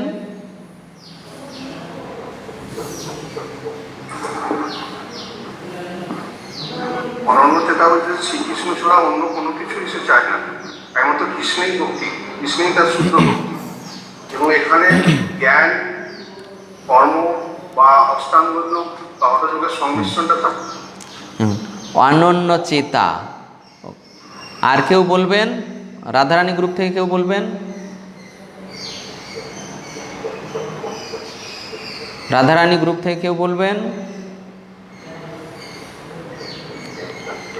ওকে। অনন্য চেতা তিনি একজন ব্যক্তি। অনন্য চেতা তিনি একজন ব্যক্তি।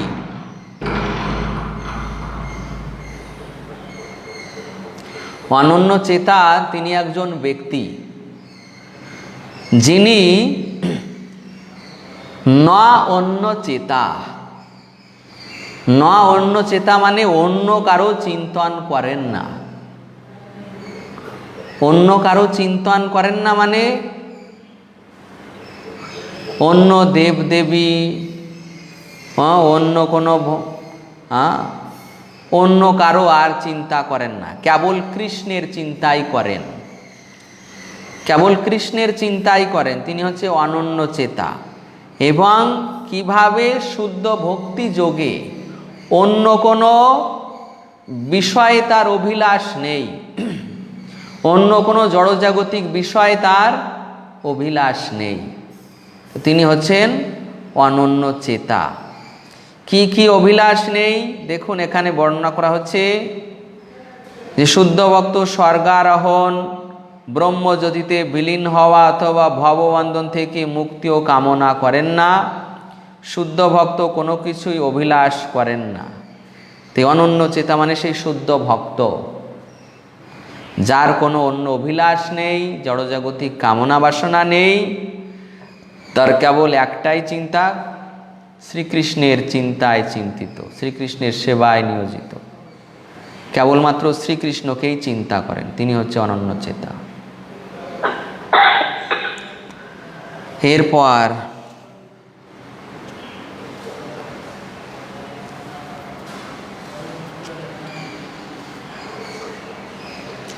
পরবর্তী প্রশ্ন ছিল মাধব এবং নিত্যানন্দ গ্রুপের কাছে শুদ্ধ ভক্তের বিশেষত্ব।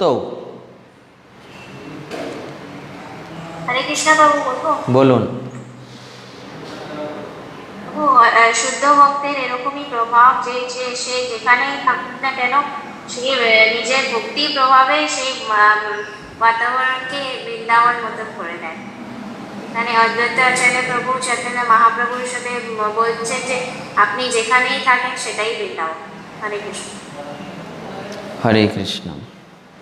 দেখুন এর উপরে আপনাদের একটি প্রজেক্ট পেপার আছে এই বিষয়টির উপর, যে শুদ্ধ ভক্ত তার ভক্তির প্রভাবে যে কোনো স্থানকে বৃন্দাবনের মতো পরিবেশে রূপান্তরিত করতে পারেন। তো প্রথমে বর্ণনা করতে হবে বৃন্দাবনের পরিবেশ কেমন। বৃন্দাবনে সকলে কৃষ্ণ ভাবনাময়, বৃন্দাবনে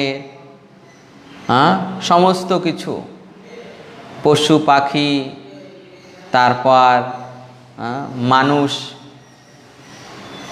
সমস্ত কিছু কৃষ্ণ ভাবনাময়, সমস্ত কিছু কৃষ্ণ ভাবনাময়। তা ঠিক শুদ্ধ ভক্ত এইভাবে যেখানে অবস্থান করেন তার প্রভাবে তিনি সেখানকার বাতাবরণ, মানুষ, জীবজন্তু আদি সকলকে কৃষ্ণ ভাবনাময় চেতনায় উন্নীত করতে পারেন। তাই হচ্ছে শুদ্ধ ভক্তের বিশেষ বৈশিষ্ট্য।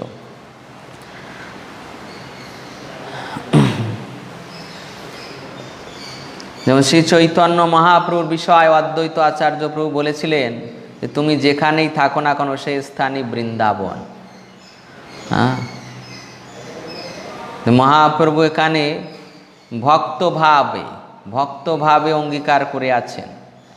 এই জন্য অদ্বৈত আচার্য প্রভু এই কথাটি বলেছিলেন সমস্ত ভক্তদের উদ্দেশ্যে, যে শুদ্ধ ভক্ত যেখানেই থাকেন সেই স্থানকে বৃন্দাবনের মতো পরিবেশে রূপান্তরিত করতে পারেন। এরপর পরবর্তী প্রশ্ন ছিল গৌরাঙ্গ এবং গোবিন্দ গ্রুপের কাছে শততম এবং নিত্যশ শততম এবং নিত্যশ। বলবো প্রভু? আর কেউ আছে? আচ্ছা বলুন, শুভ্রা মাতাজি বলুন, শুভ্রা মাতাজি। হচ্ছে সর্বদা নিয়মিতভাবে, ভগবান শ্রীকৃষ্ণ। ওকে মাতাজি, আপনার ইসে ডিস্টার্ব হচ্ছে। অপর্ণা মাতাজি বলুন। হরে কৃষ্ণ প্রভু, সত্যম ও নিত্যস্ব এই কথা দুটি হচ্ছে যে সর্বদা এবং নিয়মিতভাবে ভগবানের আরাধনাতে বা সর্বক্ষণ ভগবান শ্রীকৃষ্ণকে স্মরণ করেন এবং তার চরণাবৃন্দে ধ্যান করেন, অর্থাৎ এটা হচ্ছে শুদ্ধ ভক্তের লক্ষণ।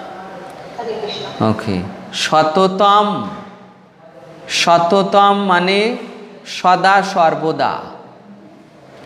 শততম হচ্ছে সদা সর্বদা, কৃষ্ণকে কখন কখন স্মরণ করেন? সদা সর্বদা। তাহলে কে স্মরণ করেন সদা সর্বদা? শুদ্ধ ভক্ত। ভক্তি সিদ্ধান্ত সরস্বতী প্রভুপাদ বলছেন যে শুদ্ধ ভক্তি মানে 24 ঘন্টার মধ্যে 24 ঘন্টা কৃষ্ণকে স্মরণ করা। 24 ঘন্টার মধ্যে 24 ঘন্টায় কৃষ্ণকে স্মরণ করা, এটা শুদ্ধ ভক্তি। তাহলে শুদ্ধ ভক্ত তিনি যিনি 24 ঘন্টার মধ্যে 24 ঘন্টায় কৃষ্ণকে স্মরণ করেন, মানে সদা সর্বদা। এবং নিত্যশ মানে নিয়মিতভাবে। একদিন করলাম সদা সর্বদা আর পরের দিন আর করলাম না, এমন নয়। নিত্যশ মানে প্রতিদিন, নিয়মিতভাবে প্রতিদিনই তিনি এই সদা সর্বদা কৃষ্ণের স্মরণ করবেন, কৃষ্ণের নাম গুণগান করবেন। ওকে, গোপীনাথ গ্রুপের কাছে প্রশ্ন ছিল যে এখানে 5 প্রকার ভক্ত যোগীর বর্ণনা করতে। হরে কৃষ্ণ, গোপীনাথ গ্রুপ থেকে বলুন। বলুন। এখানে 5 প্রকারের ভগবান সেবায় নিয়োজিত থাকেন। তারা হচ্ছেন শান্ত ভক্ত, অর্থাৎ নিরপেক্ষভাবে উদাসীনভাবে ভগবানের যারা সেবা করেন। দ্বিতীয় হচ্ছে দাস্য ভক্ত, যারা দাস্য হয়ে ভগবানের সেবা করেন। সখ্য ভক্ত, অর্থাৎ ভগবানের সখ্যারূপে সেবা করেন। ওকে, দেখুন, ওকে, আর একটা বাদ আছে তো। পিতা তো মাতা।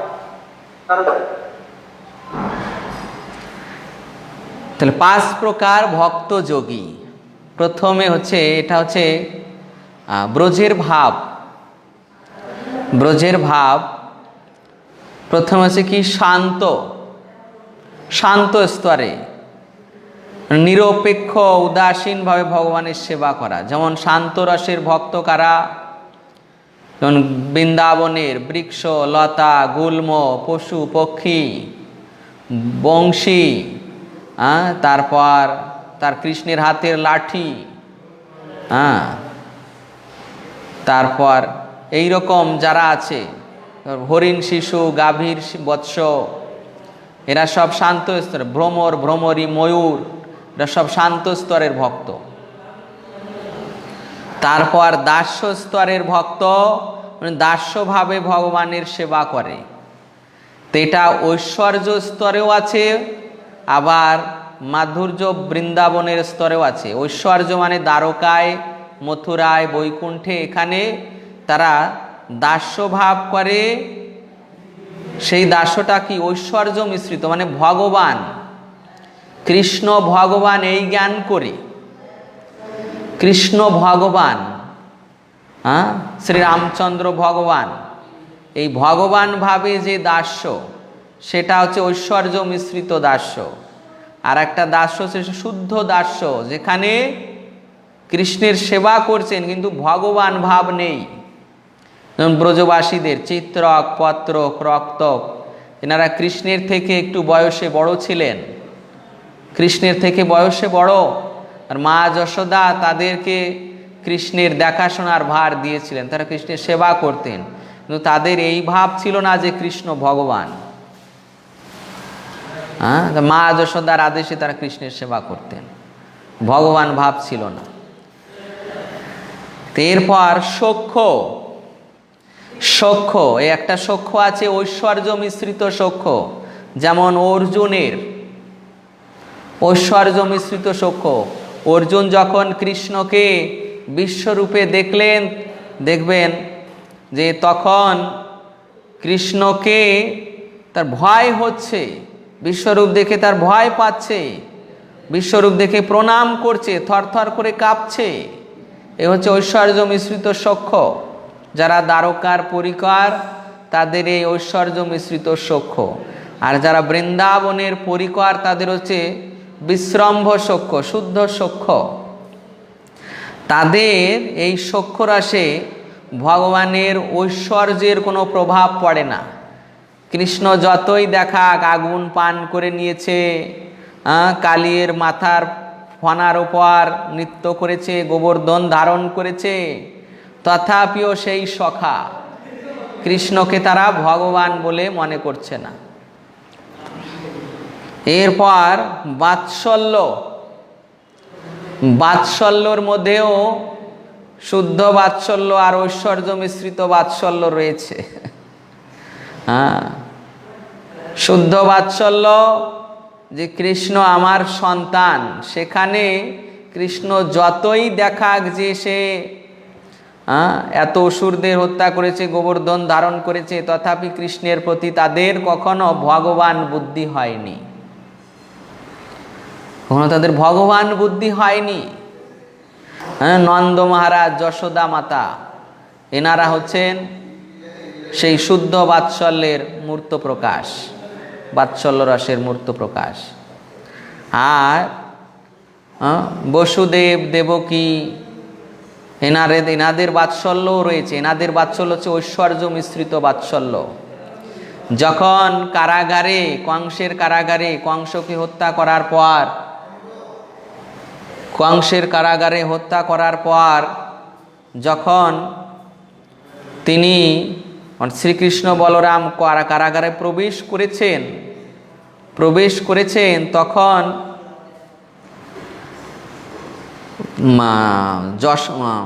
দেবকী মাতা এবং বসুদেব এনাদেরকে প্রণাম করেছেন কৃষ্ণ।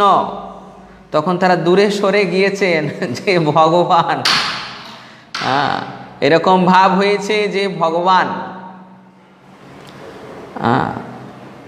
তো এইভাবে তাদের মধ্যে সেই ভগবান ভাব রয়েছে, ভগবান ভাব। এরপর মাধুর্যের স্তরে দুই প্রকার মাধুর্য। একটি হচ্ছে যে দ্বারকার মহিষীদের স্বকীয় মাধুর্য, স্বকীয় মাধুর্য দ্বারকার মহিষীগণ। আর বৃন্দাবনের যত গোপবালিকা কৃষ্ণের প্রেয়সী, তারা হচ্ছে পরকীয়া মাধুর্য রসে। তো স্বকীয় মাধুর্য রসে তারা মনে করে কি যে কৃষ্ণ আমাদের পতি, অতএব কৃষ্ণের কাছ থেকে এই গৃহস্থ সুখ লাভ করার আমাদের অধিকার আছে। স্বকীয় মাধুর্যে যারা মহিষীগণ, তাদের এই অধিকার আছে, তারা দাবি করে যে আমাদের অধিকার আছে, যেহেতু আমরা আপনার পত্নী। আর শ্রেষ্ঠ হচ্ছে বৃন্দাবনের ব্রজ গোপিকাগণ, যারা কখনো কৃষ্ণের কাছে দাবি করে না, কৃষ্ণের কাছে দাবি করে না যে আমরা সুখী হতে চাই। তো এই প্রকার এই প্রেয়সীরা হচ্ছে পরকীয়া মাধুর্য রসের স্তরে। তো এইভাবে এই পাঁচটি রস ব্রজে শুদ্ধভাবে, আর দ্বারকা বৈকুণ্ঠে এখানে ঐশ্বর্য মিশ্রিতভাবে। 15 নম্বর শ্লোক। মামুপেত্য পুনর্জন্ম দুঃখালয়মশাশ্বতম নাপ্নুবন্তি মহাত্মানো সংসিদ্ধিম পরমাম গতা।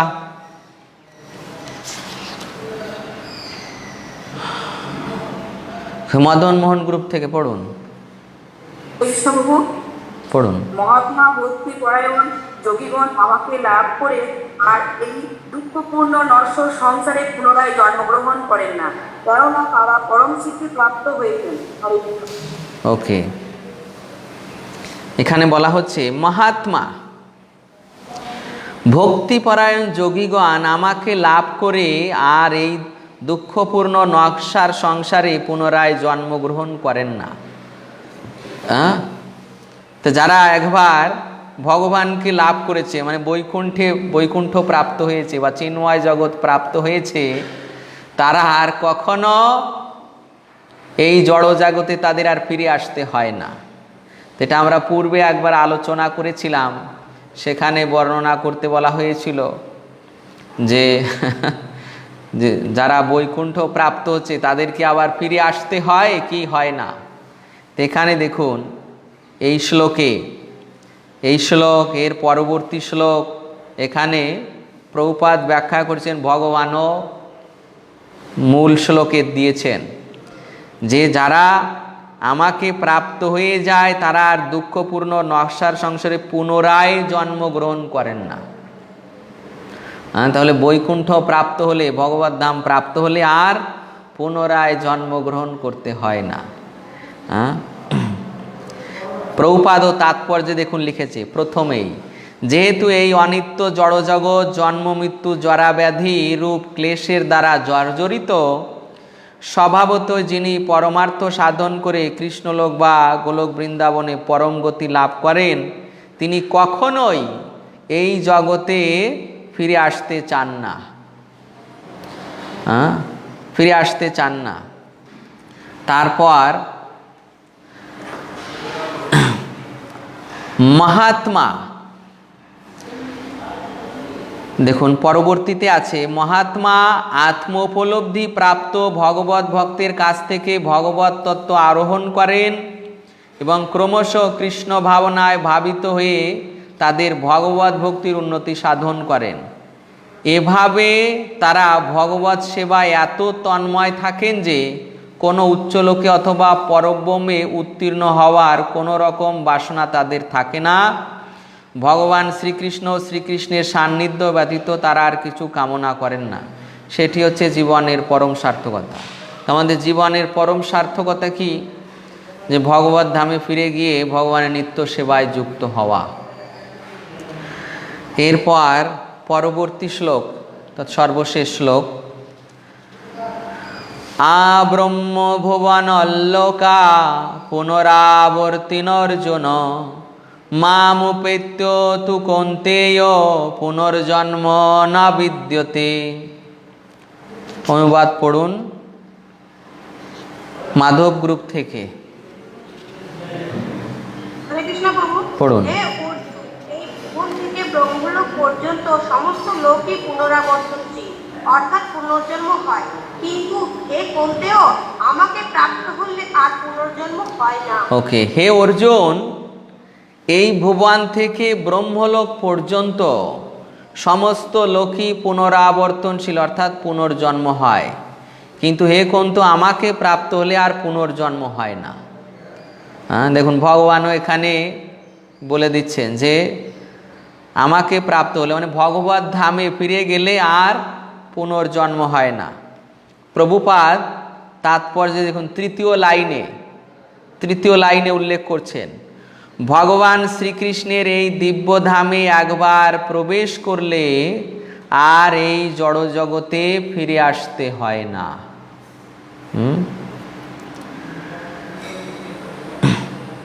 এই জড় জগতের সর্বোচ্চ লোকে অথবা দেবলোকে প্রবেশ করলেও জন্ম মৃত্যু চক্রের অধীনে থাকতে হয়। যদি এই জড়জগতের যে কোনো উচ্চতর লোকে, আব্রহ্ম ভুবনলোকা মানে এই ভুবন থেকে ব্রহ্মলোক পর্যন্ত, আমাদের এই ভূমণ্ডল, ভুবরলোক, স্বর্গলোক, মহরলোক, জনলোক, তপলোক, সত্যলোক, সত্যলোকই হচ্ছে ব্রহ্মলোক। সেই ব্রহ্মলোকেও যারা যাবে, তারা যদি কৃষ্ণ ভাবনায় উন্নত না হয়, কৃষ্ণের ভক্তি না করেন ওই ব্রহ্মলোকে থেকে, তাহলে তাদের আবার ফিরে আসতে হবে। আর যদি কেউ ব্রহ্মলোকে থেকে কৃষ্ণের আরাধনা করেন, ভজন করেন, তাহলে ওই ব্রহ্মলোক থেকে ব্রহ্মার আয়ু যখন সমাপ্ত হবে, ব্রহ্মার সঙ্গে সঙ্গে তারা ভগবত ধাম প্রত্যাবর্তন করে ভগবত ধামে ফিরে যাবেন। কিন্তু ওই ব্রহ্মলোকে থেকেও যদি কৃষ্ণের আরাধনা না করেন, সেখান থেকে তাদের পতন্তি অধ, এই নিম্নলোকে অধপতিত হতে হয়। ব্রহ্মলোকের ঊর্ধ্বে ব্রহ্মাণ্ডের আবরণ ভেদ করে তারপর বিরজা নদী, বিরজার ওপর নির্বিশেষ ব্রহ্মজ্যোতির ধাম, সেই নির্বিশেষ ব্রহ্মজ্যোতির ধামেও যারা আছেন, সেখান থেকেও সেই যোগীদের পর্যন্ত অধপতিত হতে হয়। অর্থাৎ বৈকুণ্ঠের প্রবেশ না করা পর্যন্ত তাকে অধপতিত হতে হবে।